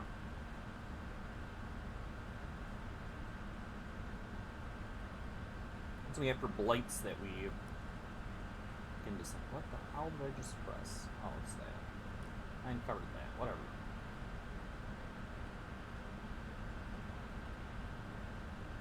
Bringing up my chart for the Hawks 8 arrival as we arrive at Lakeview in 43 miles. Actually, it's 42 and change.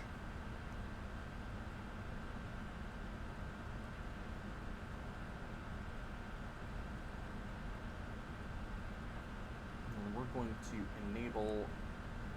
No. We'll go up to 829 for Mach number.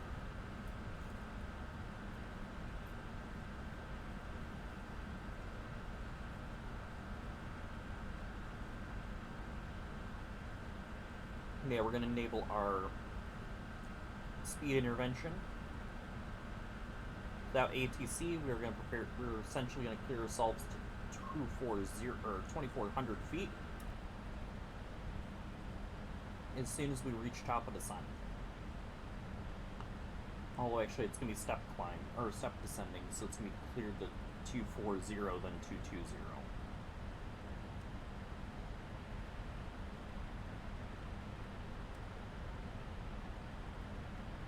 It's 240 Battleground. Yeah. Petra or Patera, it'll be 220. Hawks, it'll be 12,000. Oh jeez, I haven't covered things again. Yeah, 12,000.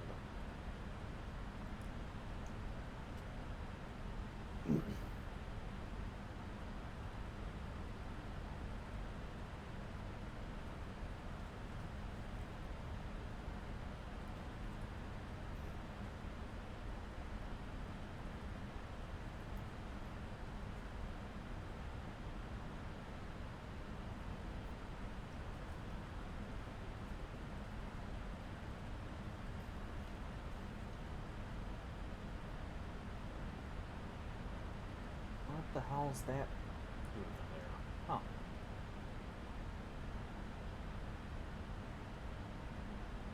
I'm going to remove the extra alternate airport because there's only one alternate. I was looking over at Navgraph and saw Palmdale USAF Factory 42 as an alternate, and it's like, what is this?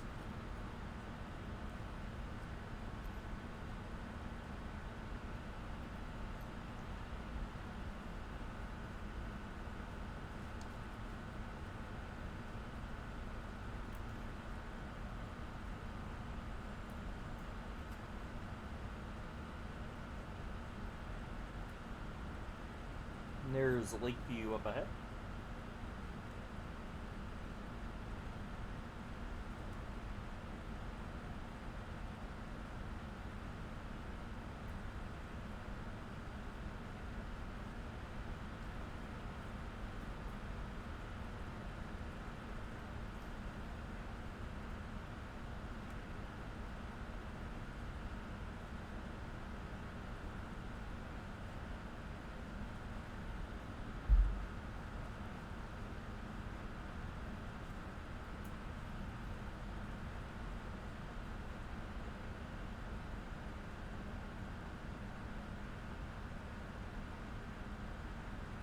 Yeah, those speeds it wants me at are not happening.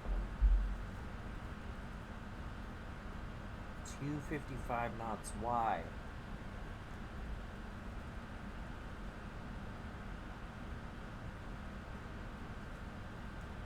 Are you not aware of the speed restrictions?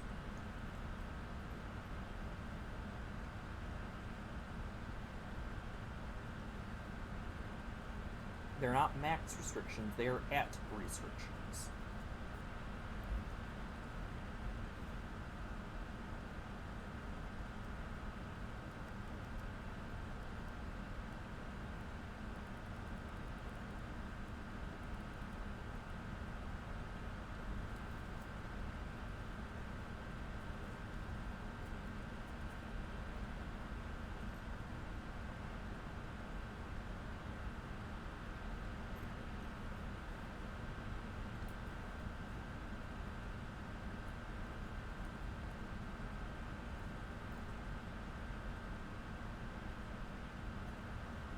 We're now on the arrival.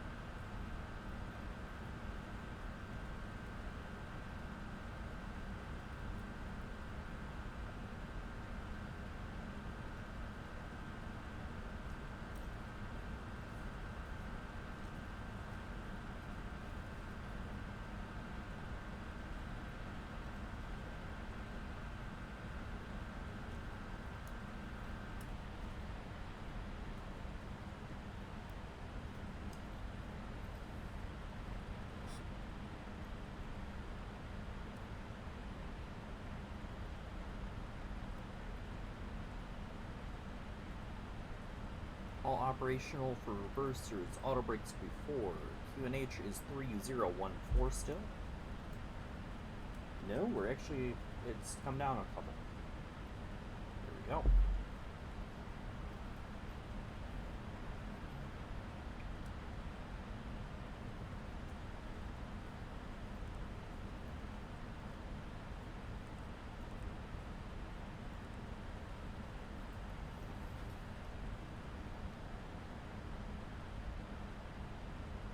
And there we have our reference speed.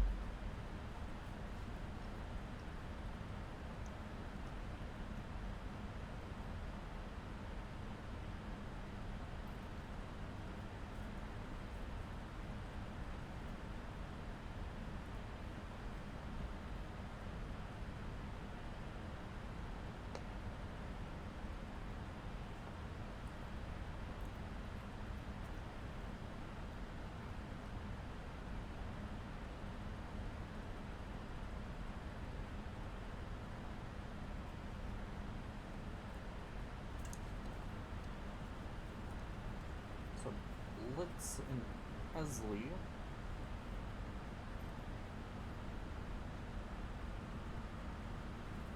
are our next waypoints on this arrival. Then we go Battleground. Katira, Krieg, Hawks, Foot, Goals, Sonder.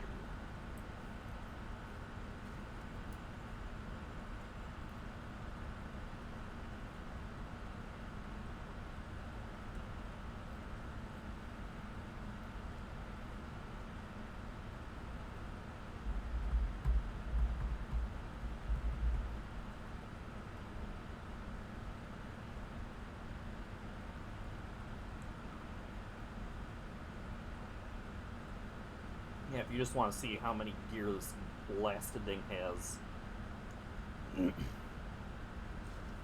6 tires on both main gear, plus 2 on the forward, on those gear.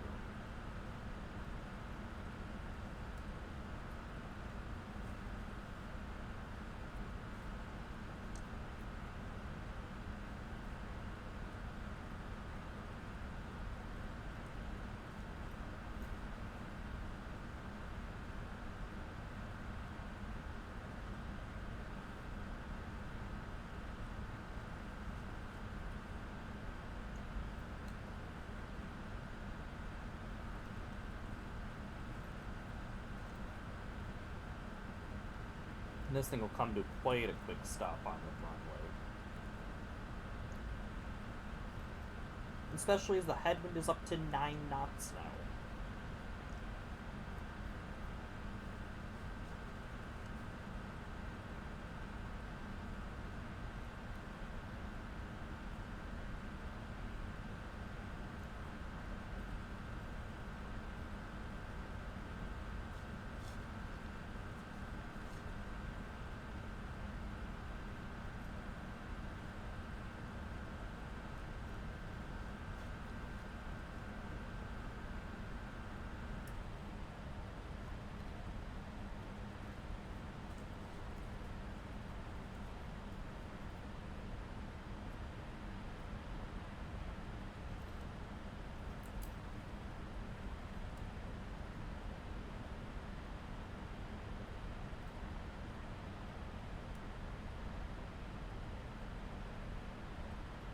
I'm actually in the middle of finding a gate here. Is that Delta? That is Delta, okay. And we'll take that gate, which...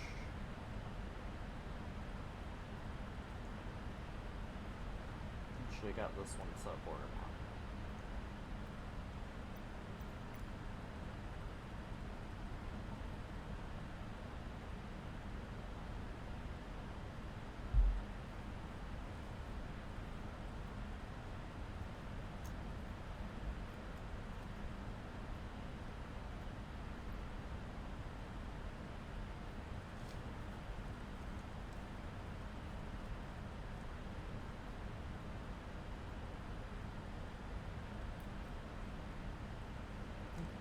Nope, this one. 07.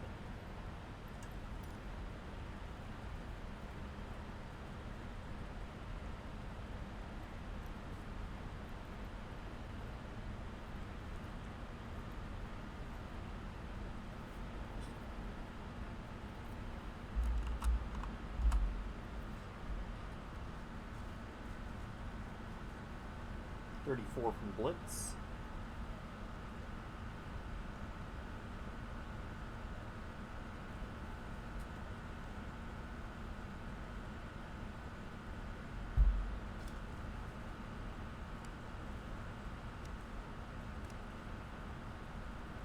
About 80 miles, or actually probably close to 100 miles from top of the sun.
What I love is that Volanta already wants me to be descending.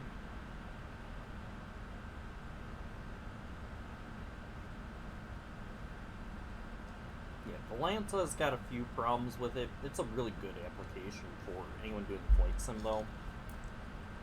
Main functionality is free. The questionable parts, the landing rates it calculates, I see some issues with them.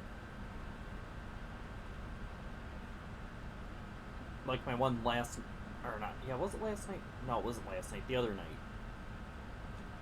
In the UK. I think you saw G is comparable, like -288 feet per minute.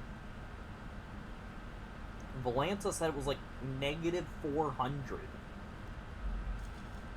And the guy I was flying with, he had a similarly, he also had a smooth landing. Smoother than mine. And his came up with like 300 feet per minute.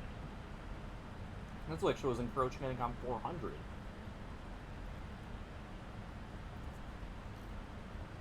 It's like, nope, that was a hell of a lot smoother than that.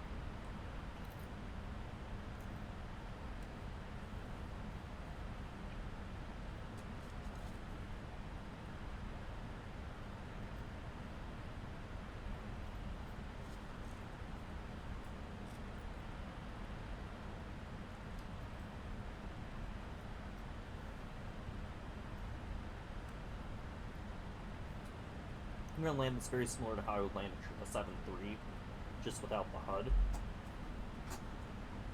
So what I'm going to be doing, 777 will get the autopilot gets down to about 5 miles from airport. So we'll get 5 miles in DME. We'll go manual control.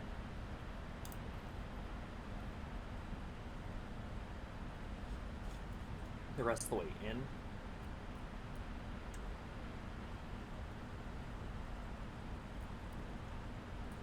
Over threshold, we will cut engine. Well, not cut engines. We'll go idle on the throttles, and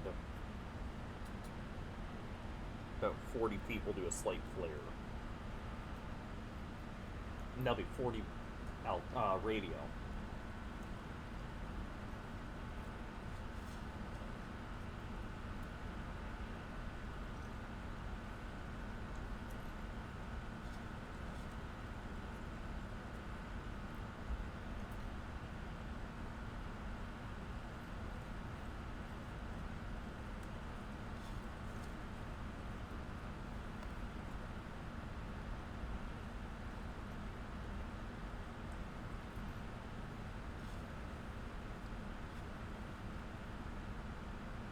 Hawks is 270 knots.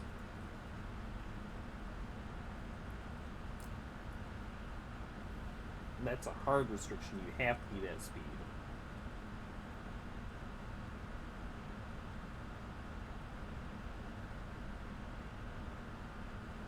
So we will do no more than 300 at Battleground, 290 at Batira.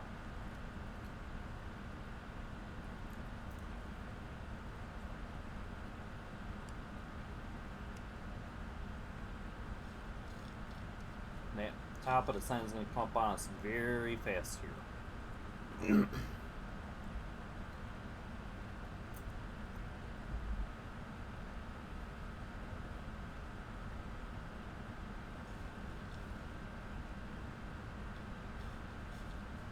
But we are set for it.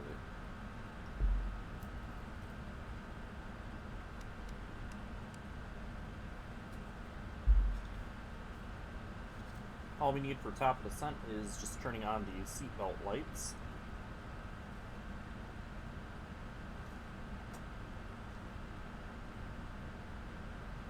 And then at flight level 180, we'll go to local altimeter, which we'll just be using Seattle's altimeter since there's no ATC to provide us other altimeters.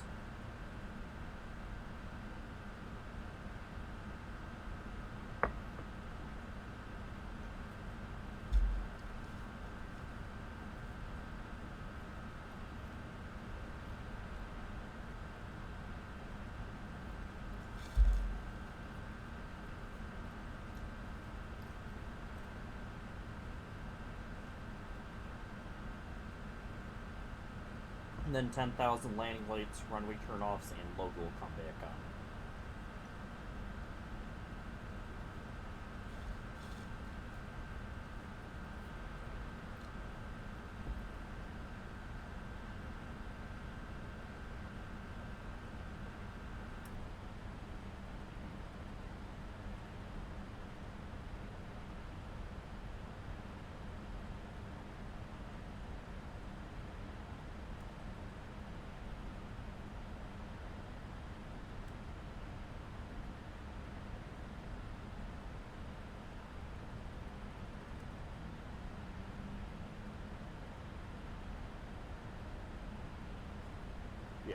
not had to deal with an approach controller handling departures before, including the ground, but so it was kind of nice having that in LA.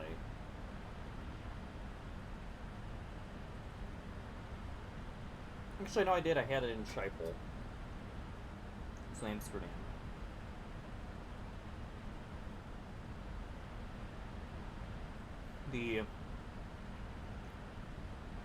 But since he had his hands a little bit filled up, it was better to contact him than not for when I got to the runway, but that way he could not forget that we were there.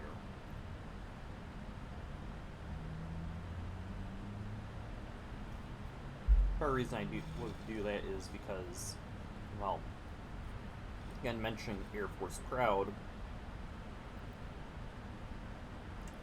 a couple of years ago he did a flight in the 777, not the PMDG one, but he did one in the 777 from Kennedy to or not LAX, but Atlanta. And one controller controlling everything in the entire New York area. Not center, it was an approach controller, too. So he had about 6 airports, arrivals, departures, and he at one point ended up forgetting about Kennedy altogether.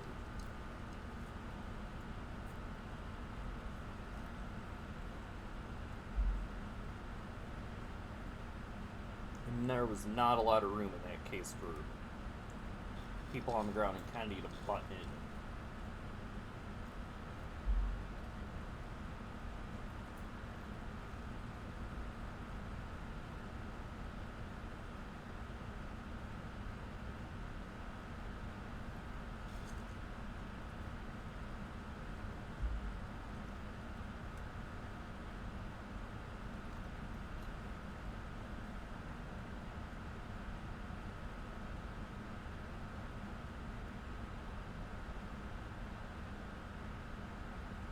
Wait for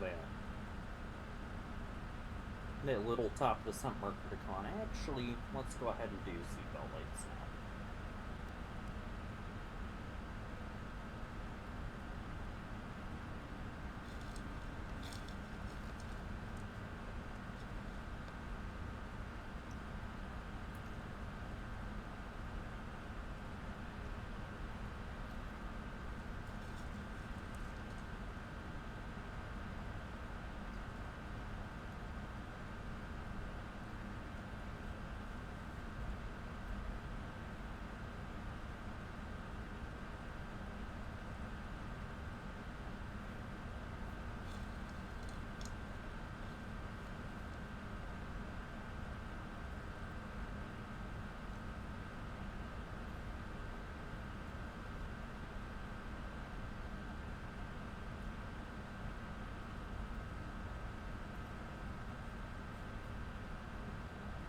There it is.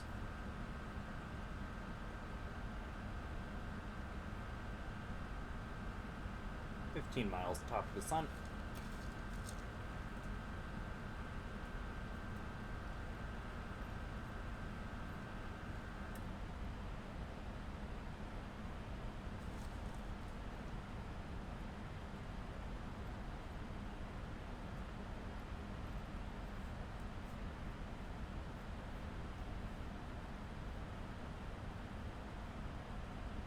Miles.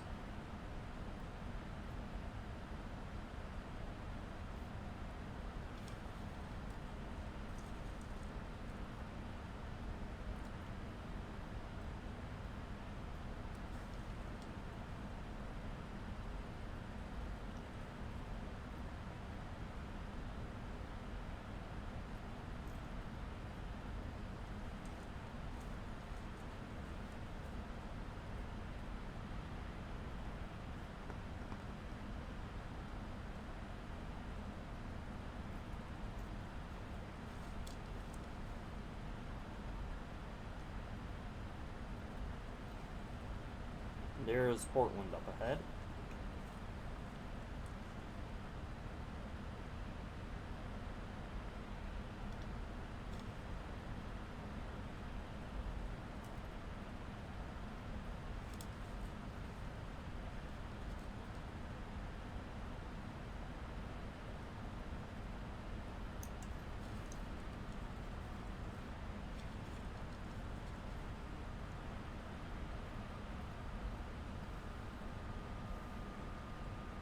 Here we go.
We'll arm the speed brake but not deploy it.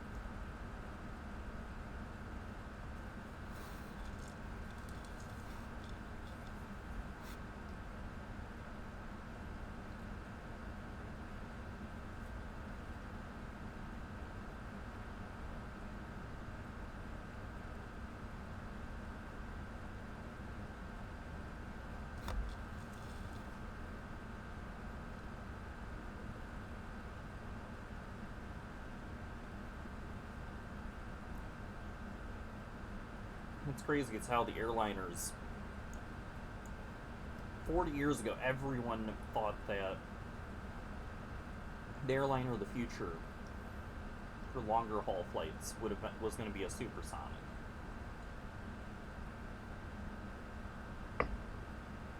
Today, the fastest airliners you have for long haul flights are the 787 at Mach 0.85, the 777 at 0.84. Not be surprised the 350 is capable of that as well.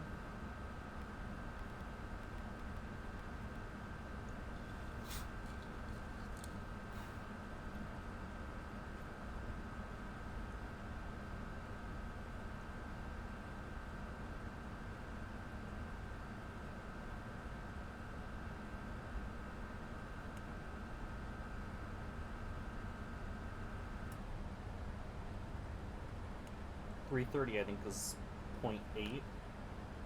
7.6 is probably in the 0.8 range as well.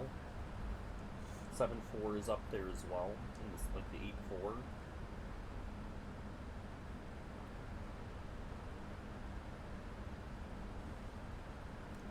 But yeah, since Concorde, there's nothing supersonic flying long haul flights.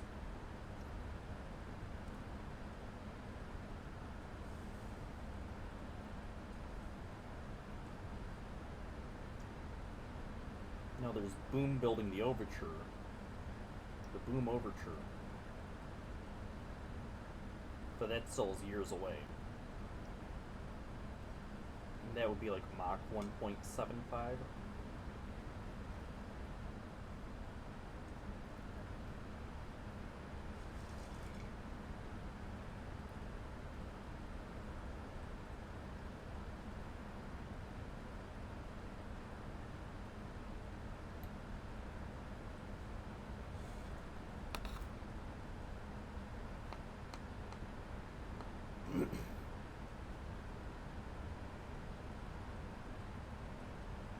Approaching Battleground.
believe that's a long view up ahead.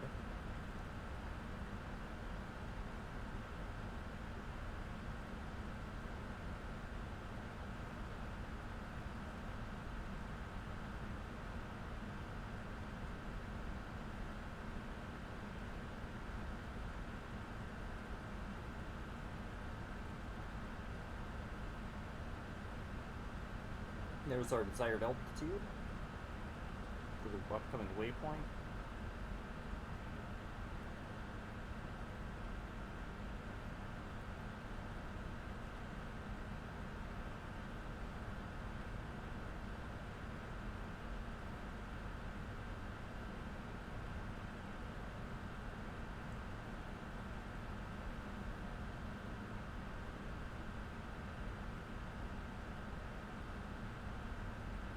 It doesn't have the speed restrictions, that's wonderful. There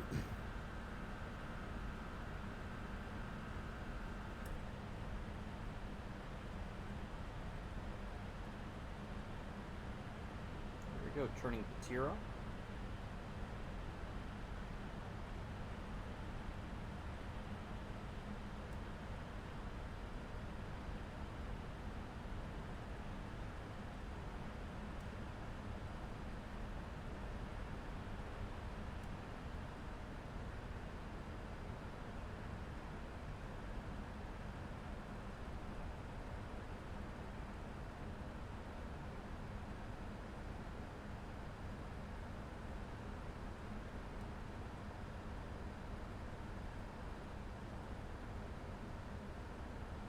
Resume descent.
Leveled off again at flight level 220.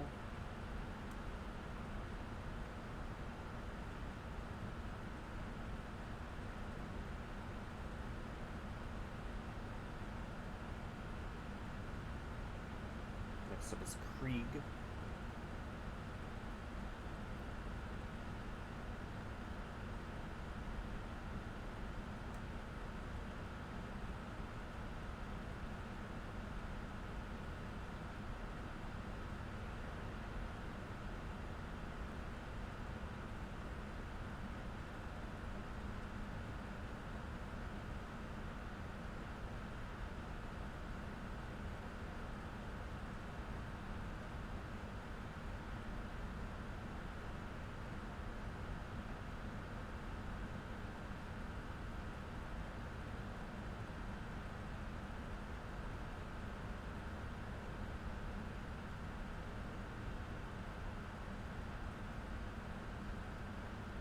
Now we're heading direct to Krieg.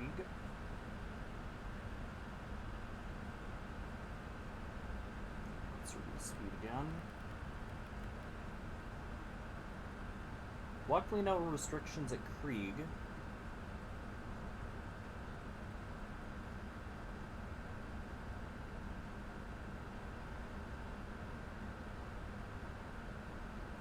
Oh, we're no longer picking up Medford's ATIS.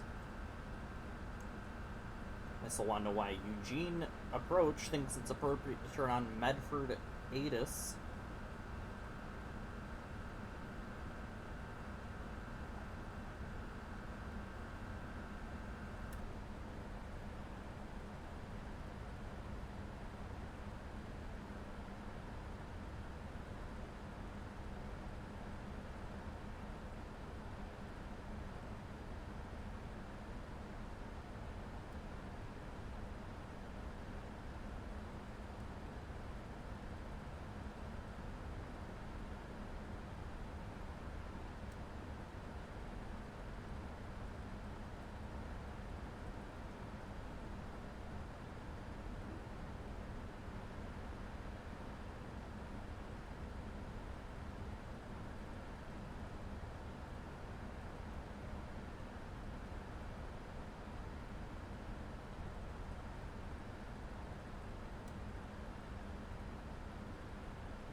Correct Hawks.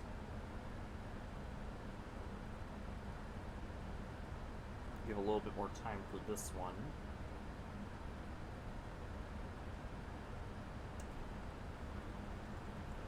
Grab one more. Yep. We have the correct altimeter setting.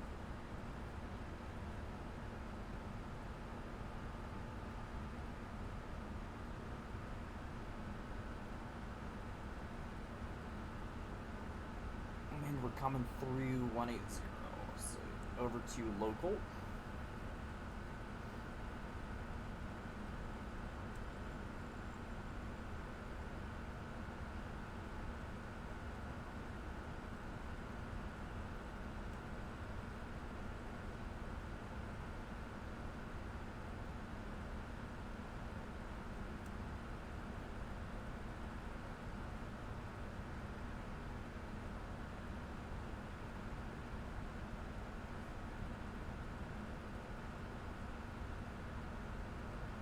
Speed, since we do have that speed restriction, gives us plenty of time to slow down.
We'll go to 260 at line, or attempt to.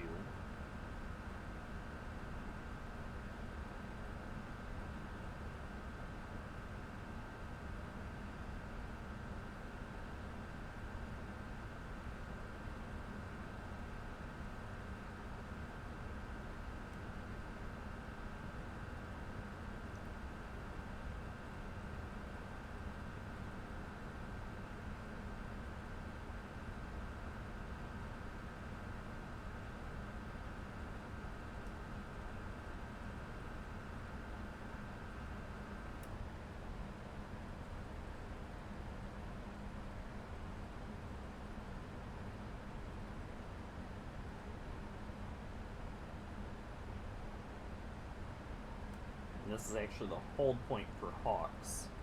So if there were to be any reason that we'd have to hold for spacing, we would be doing left base or left turn laps here.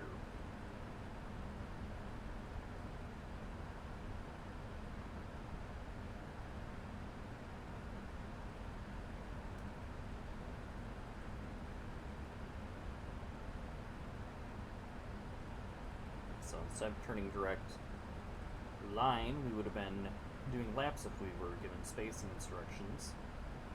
That would have been a left turn for the laps.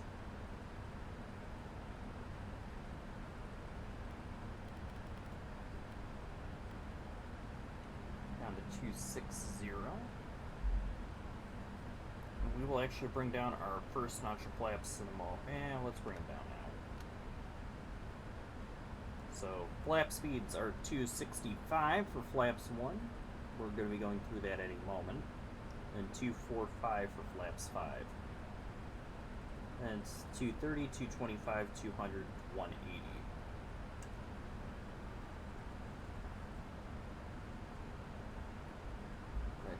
reduce our speed again for foot, which is where we get to 10,000.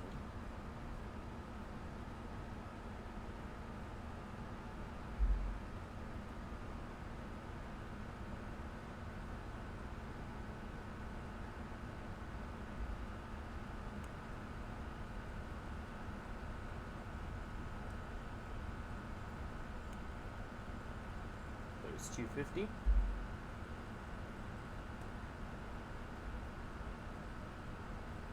No.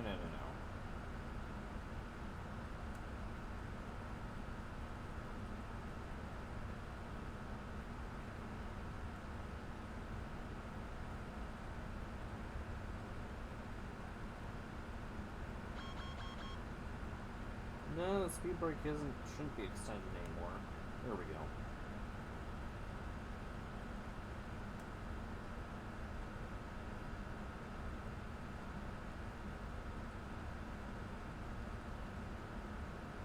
We are above our planned 10,000, but we are actually within our restrictions, so that's fine.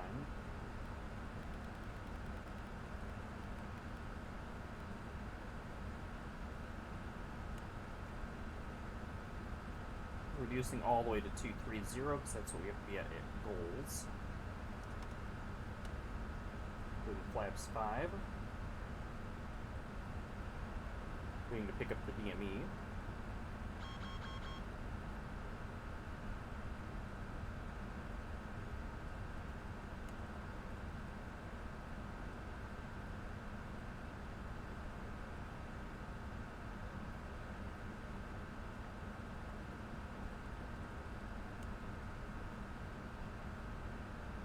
We're going to be above our planned altitude at goals. That's still fine. We are still above 9,000, which is a minimum restriction.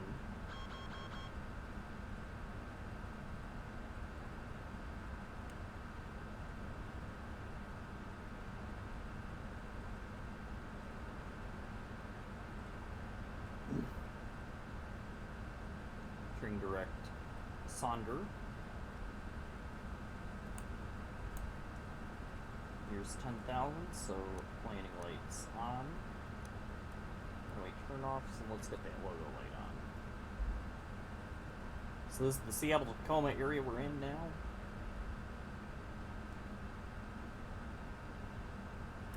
I'm actually going to switch my shirt that I'm. No, god damn it. What did I just do? Thank you. Switching that over to my chart on the other monitor to the landing chart. Get him.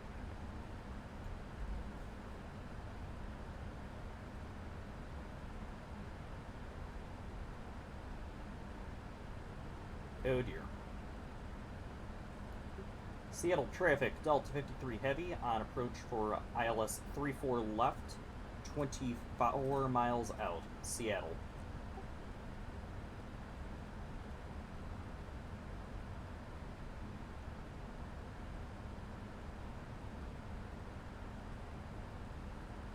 Okay.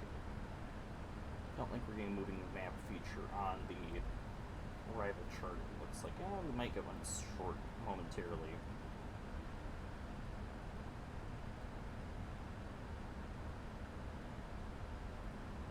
Prepare to arm localizer mode.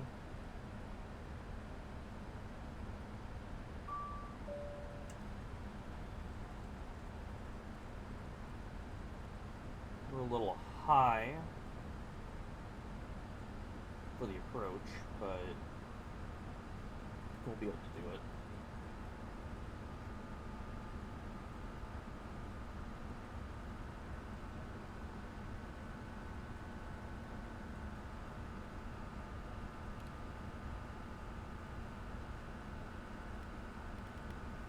Reducing speed 210.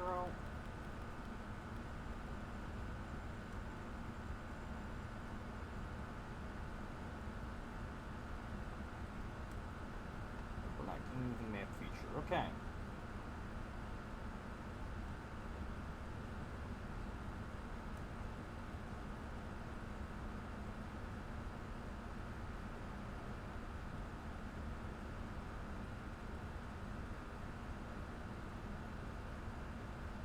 Seattle traffic, Delta 440 heavy entering the south spot 99. Just out. Seattle traffic, EVA 430 heavy, clear to correction 34 right, taxiing to South Complex. Yeah, spot 99 southward. Seattle.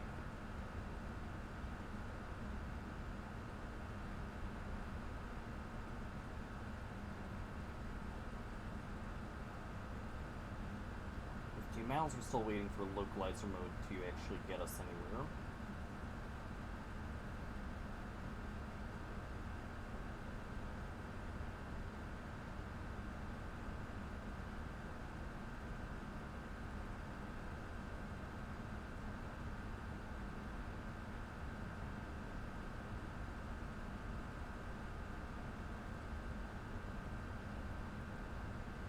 We are way high on this approach. Good grief.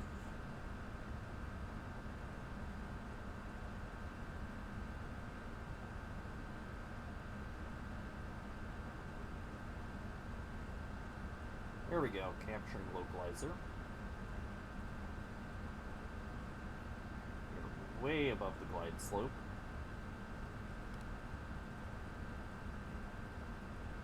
Arm approach mode. Although I don't know how useful it's going to be, given how high we are. Seattle traffic, Delta 53 heavy on 10-mile final, runway 34 left, established on localizer, Seattle. Gonna go gear down at this time.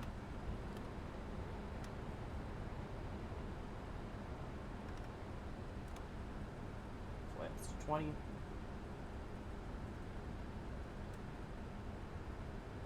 Please give me more vertical rate.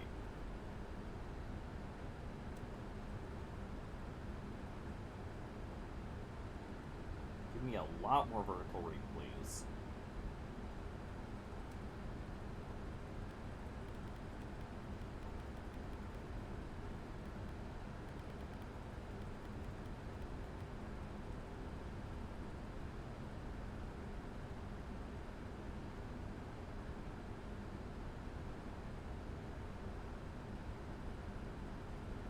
We are still way too bloody high. Holy shit.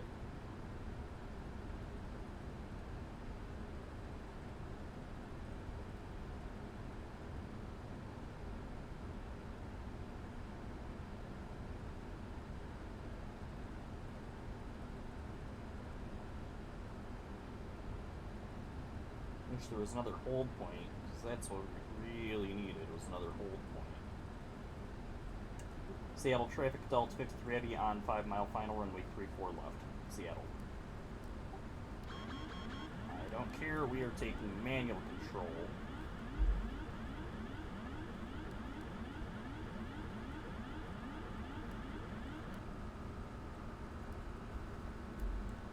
Also, we are descending this with brakes all the way deployed, because I need to get this down a lot. Holy crap.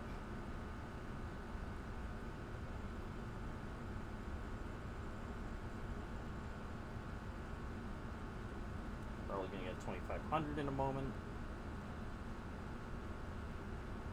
2500.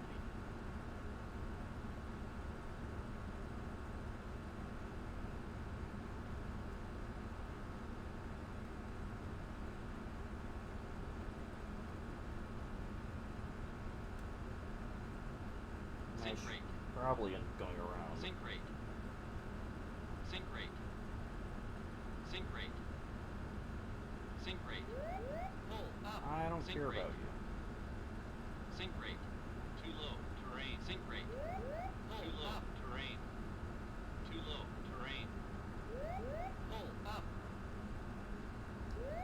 Pull up. Seattle traffic, Delta 53 heavy going around. Too low. Minimize.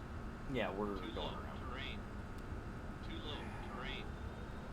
Too low. Autopilot. Too low. Terrain. Too low. Terrain. Too low. Terrain. Too low. Terrain. Too low. Terrain. Too low. Terrain. Come up.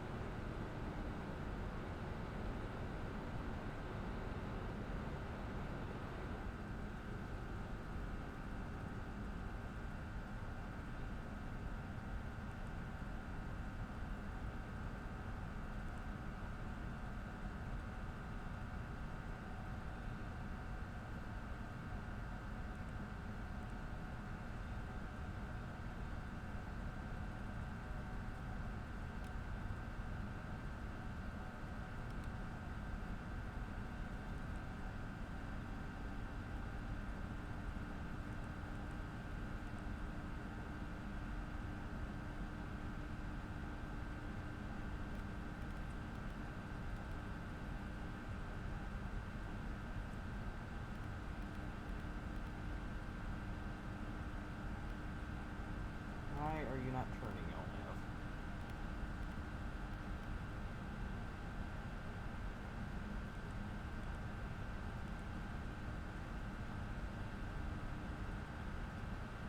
He is good as turning.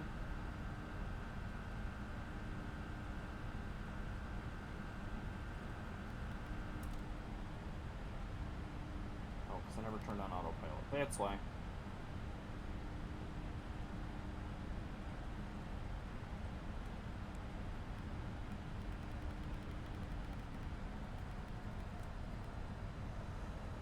Okay, so we're going to be much lower on this approach.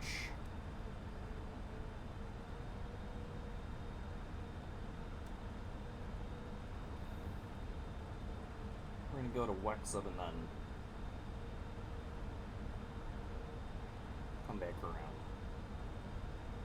What is with Seattle and me having to go around? Autopilot hijacks. God.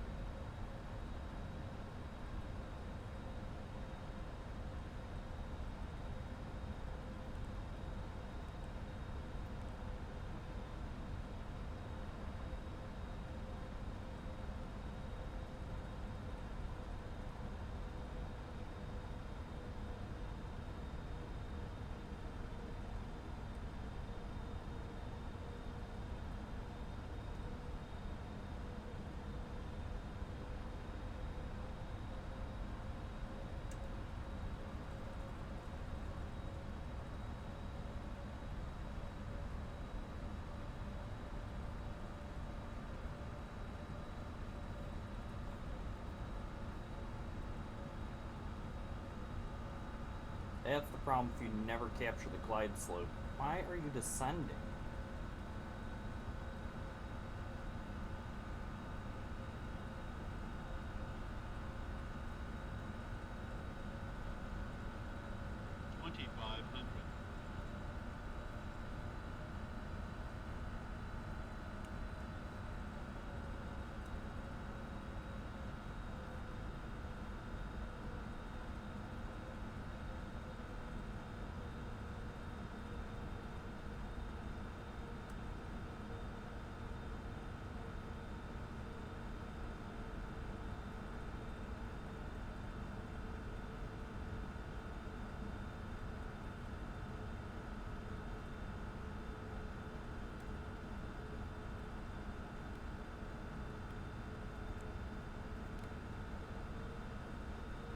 Just get us up there, you piece of silliness.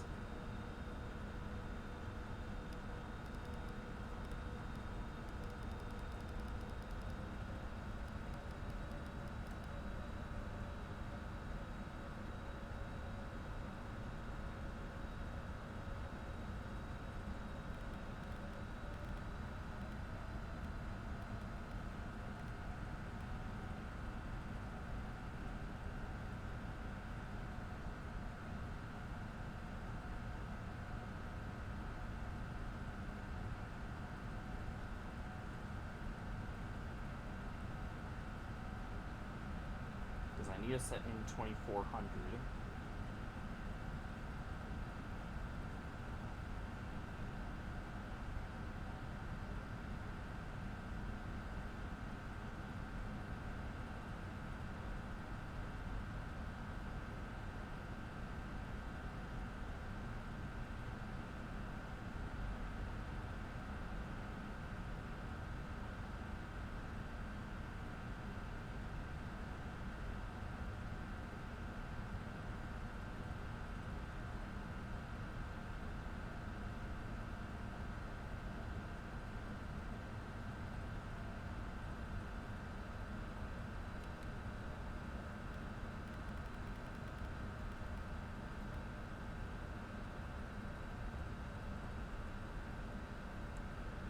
No, not 240.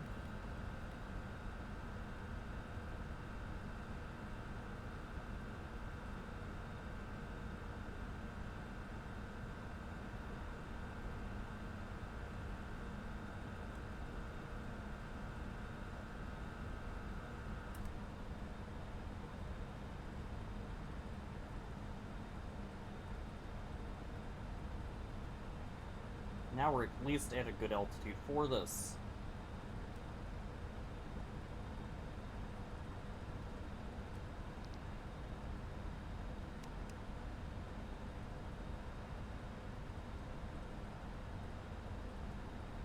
And that's now the third time I've had this airframe decide to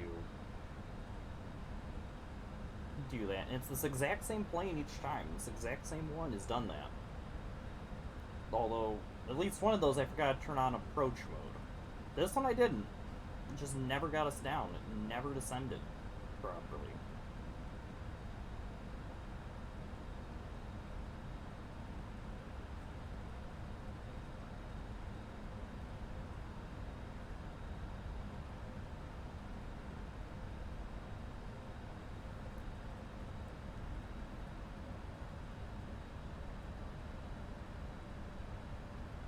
Seattle traffic, Delta 53 Heavy, re-entering final for 3-4 left.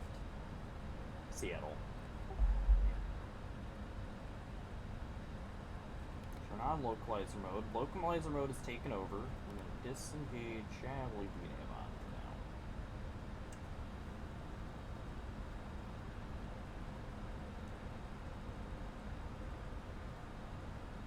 It gives us about a 10-mile final. We'll get the gear down.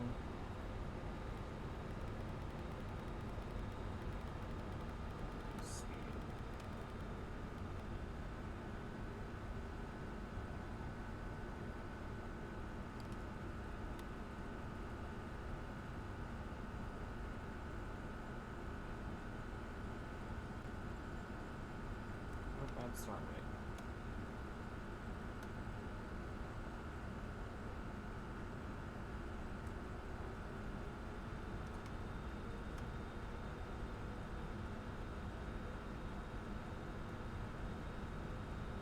Holy crap.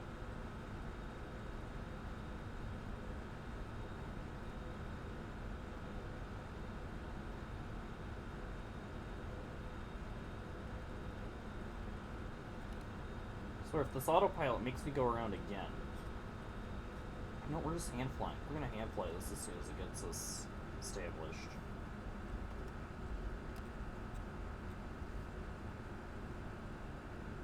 If it doesn't capture the localizer again.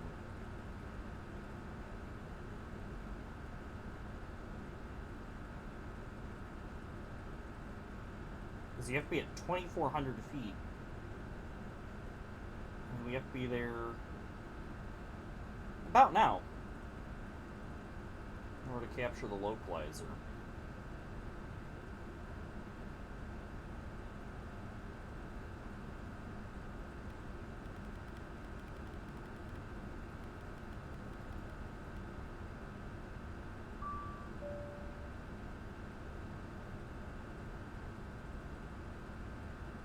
Got a 5-mile call out in a moment.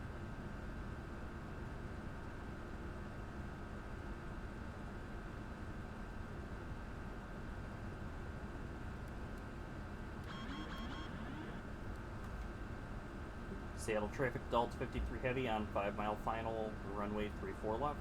Seattle. I'm just gonna have to descend it because this damn autopilot.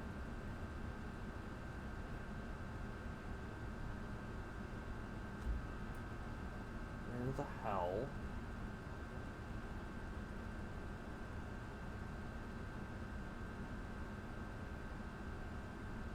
There we go, we're approaching a glide slope now.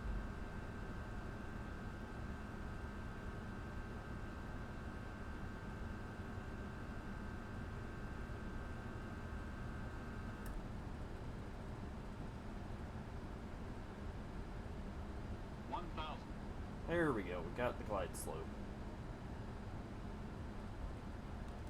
There, so we're no longer chasing the glide slope.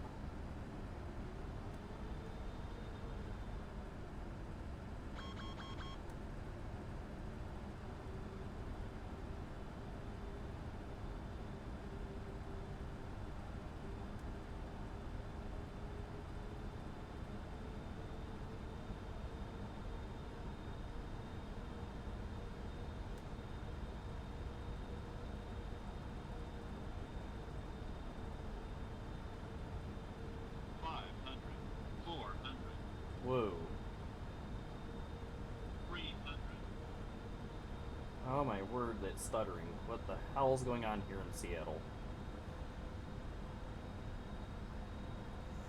Oh. Ching minimums.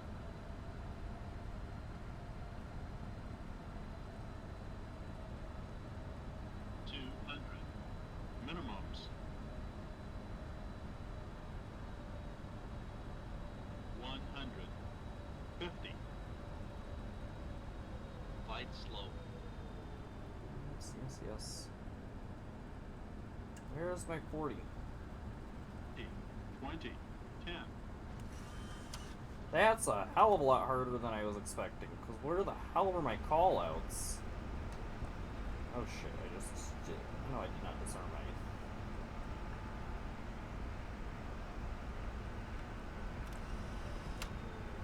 There we go. We will exit here.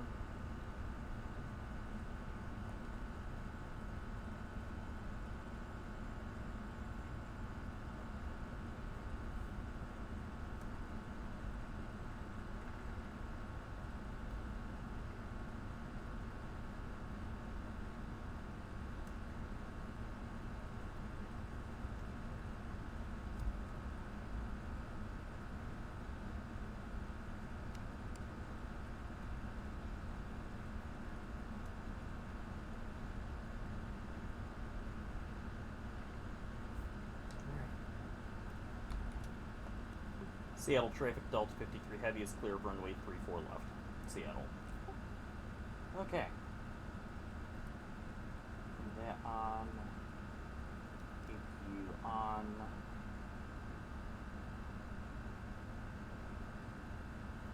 You said we're going to Sierra 7.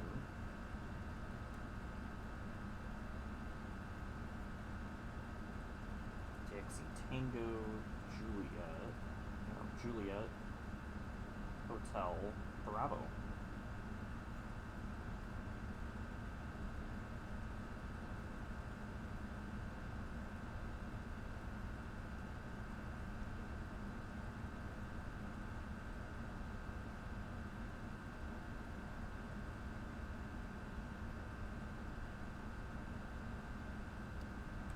Seattle traffic, Delta 53 heavy, taxiing to Gate Sierra 7 via Juliet, cross 34 center, hotel, cross 34 right, Bravo, Seattle. Alright, let's do this.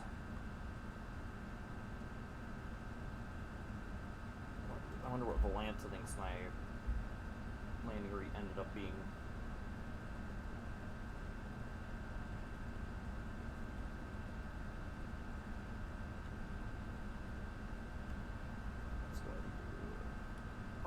Off.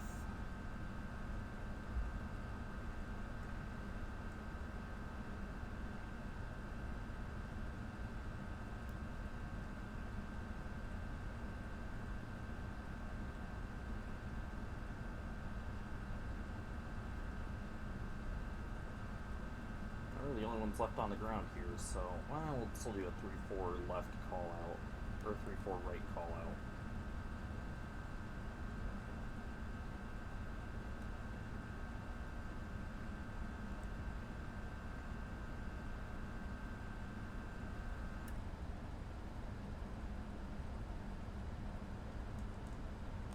Seattle traffic, Delta 53 heavy, crossing runway 34 right, Seattle.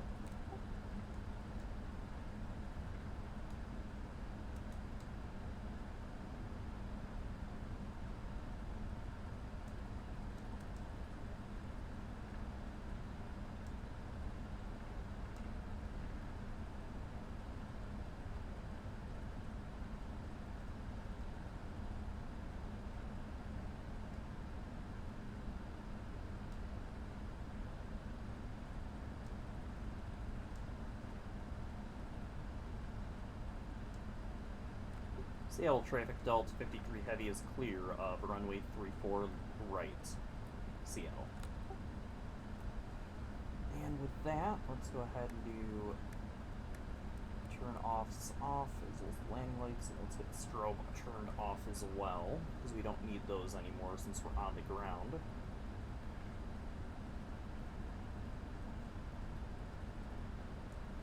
1, 2, 3, 4, 5 lefts before we turn left. Here's that first one. Well, actually, the first 2. There's the second one of those 2.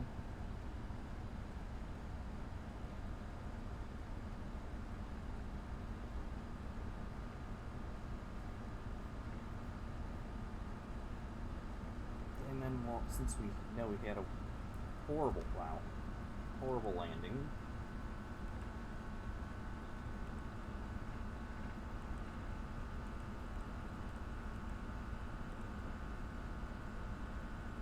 Please give me bank angle.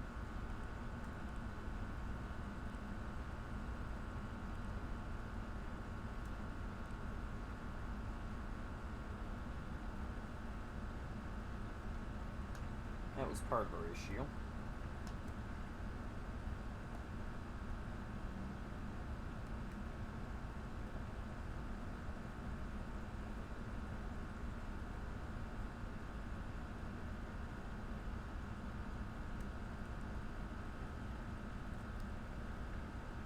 Let's turn the flight directors off at this point.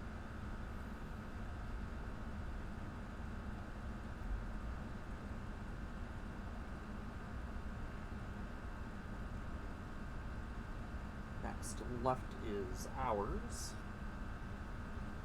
We're going to be off the taxiways in a moment.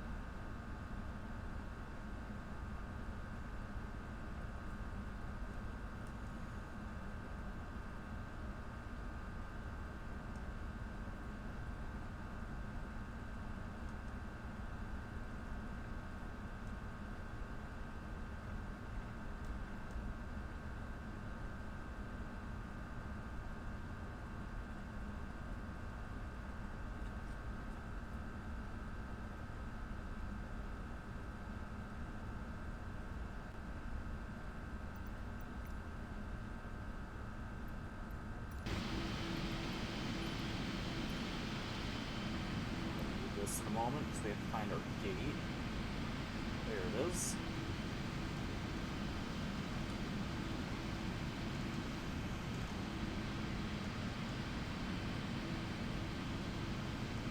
So 807.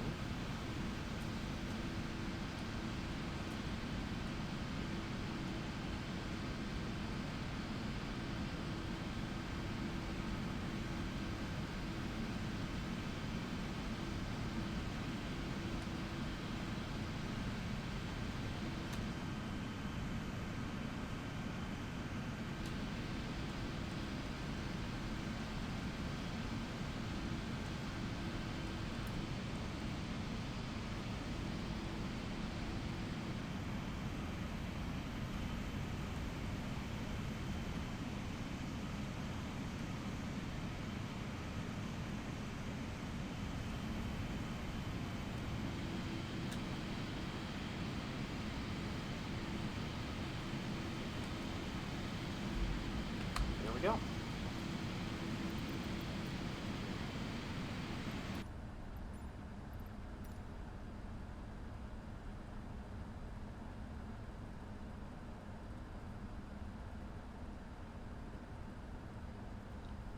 Left and right engines off. So let's bring you up here, just make this a little bit easier. We will go ahead and get our jetway connection for the passengers, and we'll prepare once our engines are no longer inhibiting anything. We will go ahead and get our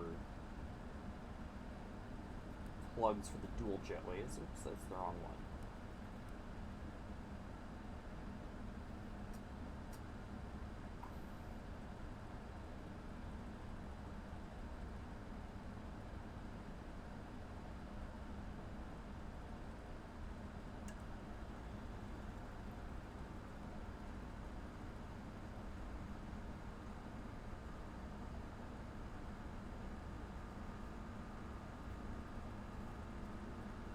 Taking a sweet time to spin down.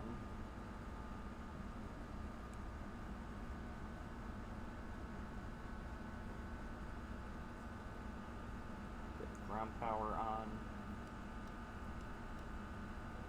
Those can come off.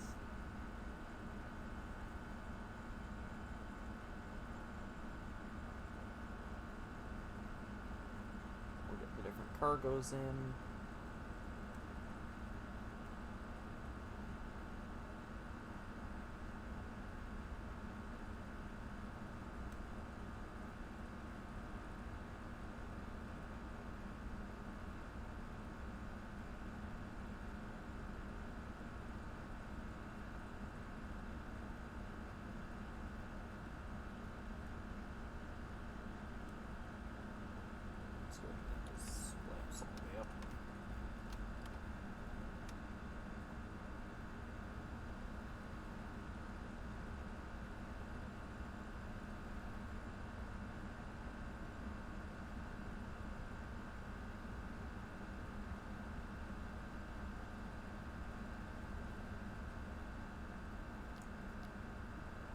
Run the external power.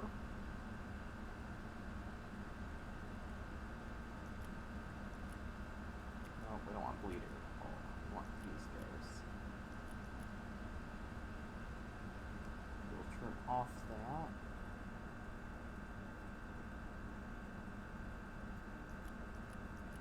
Window key can come off.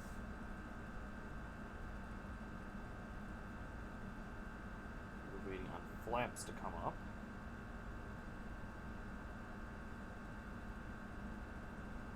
Flaps are up.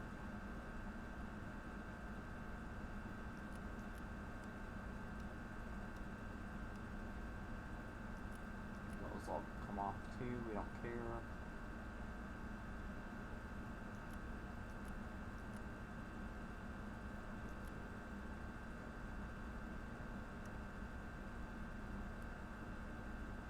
That can go off.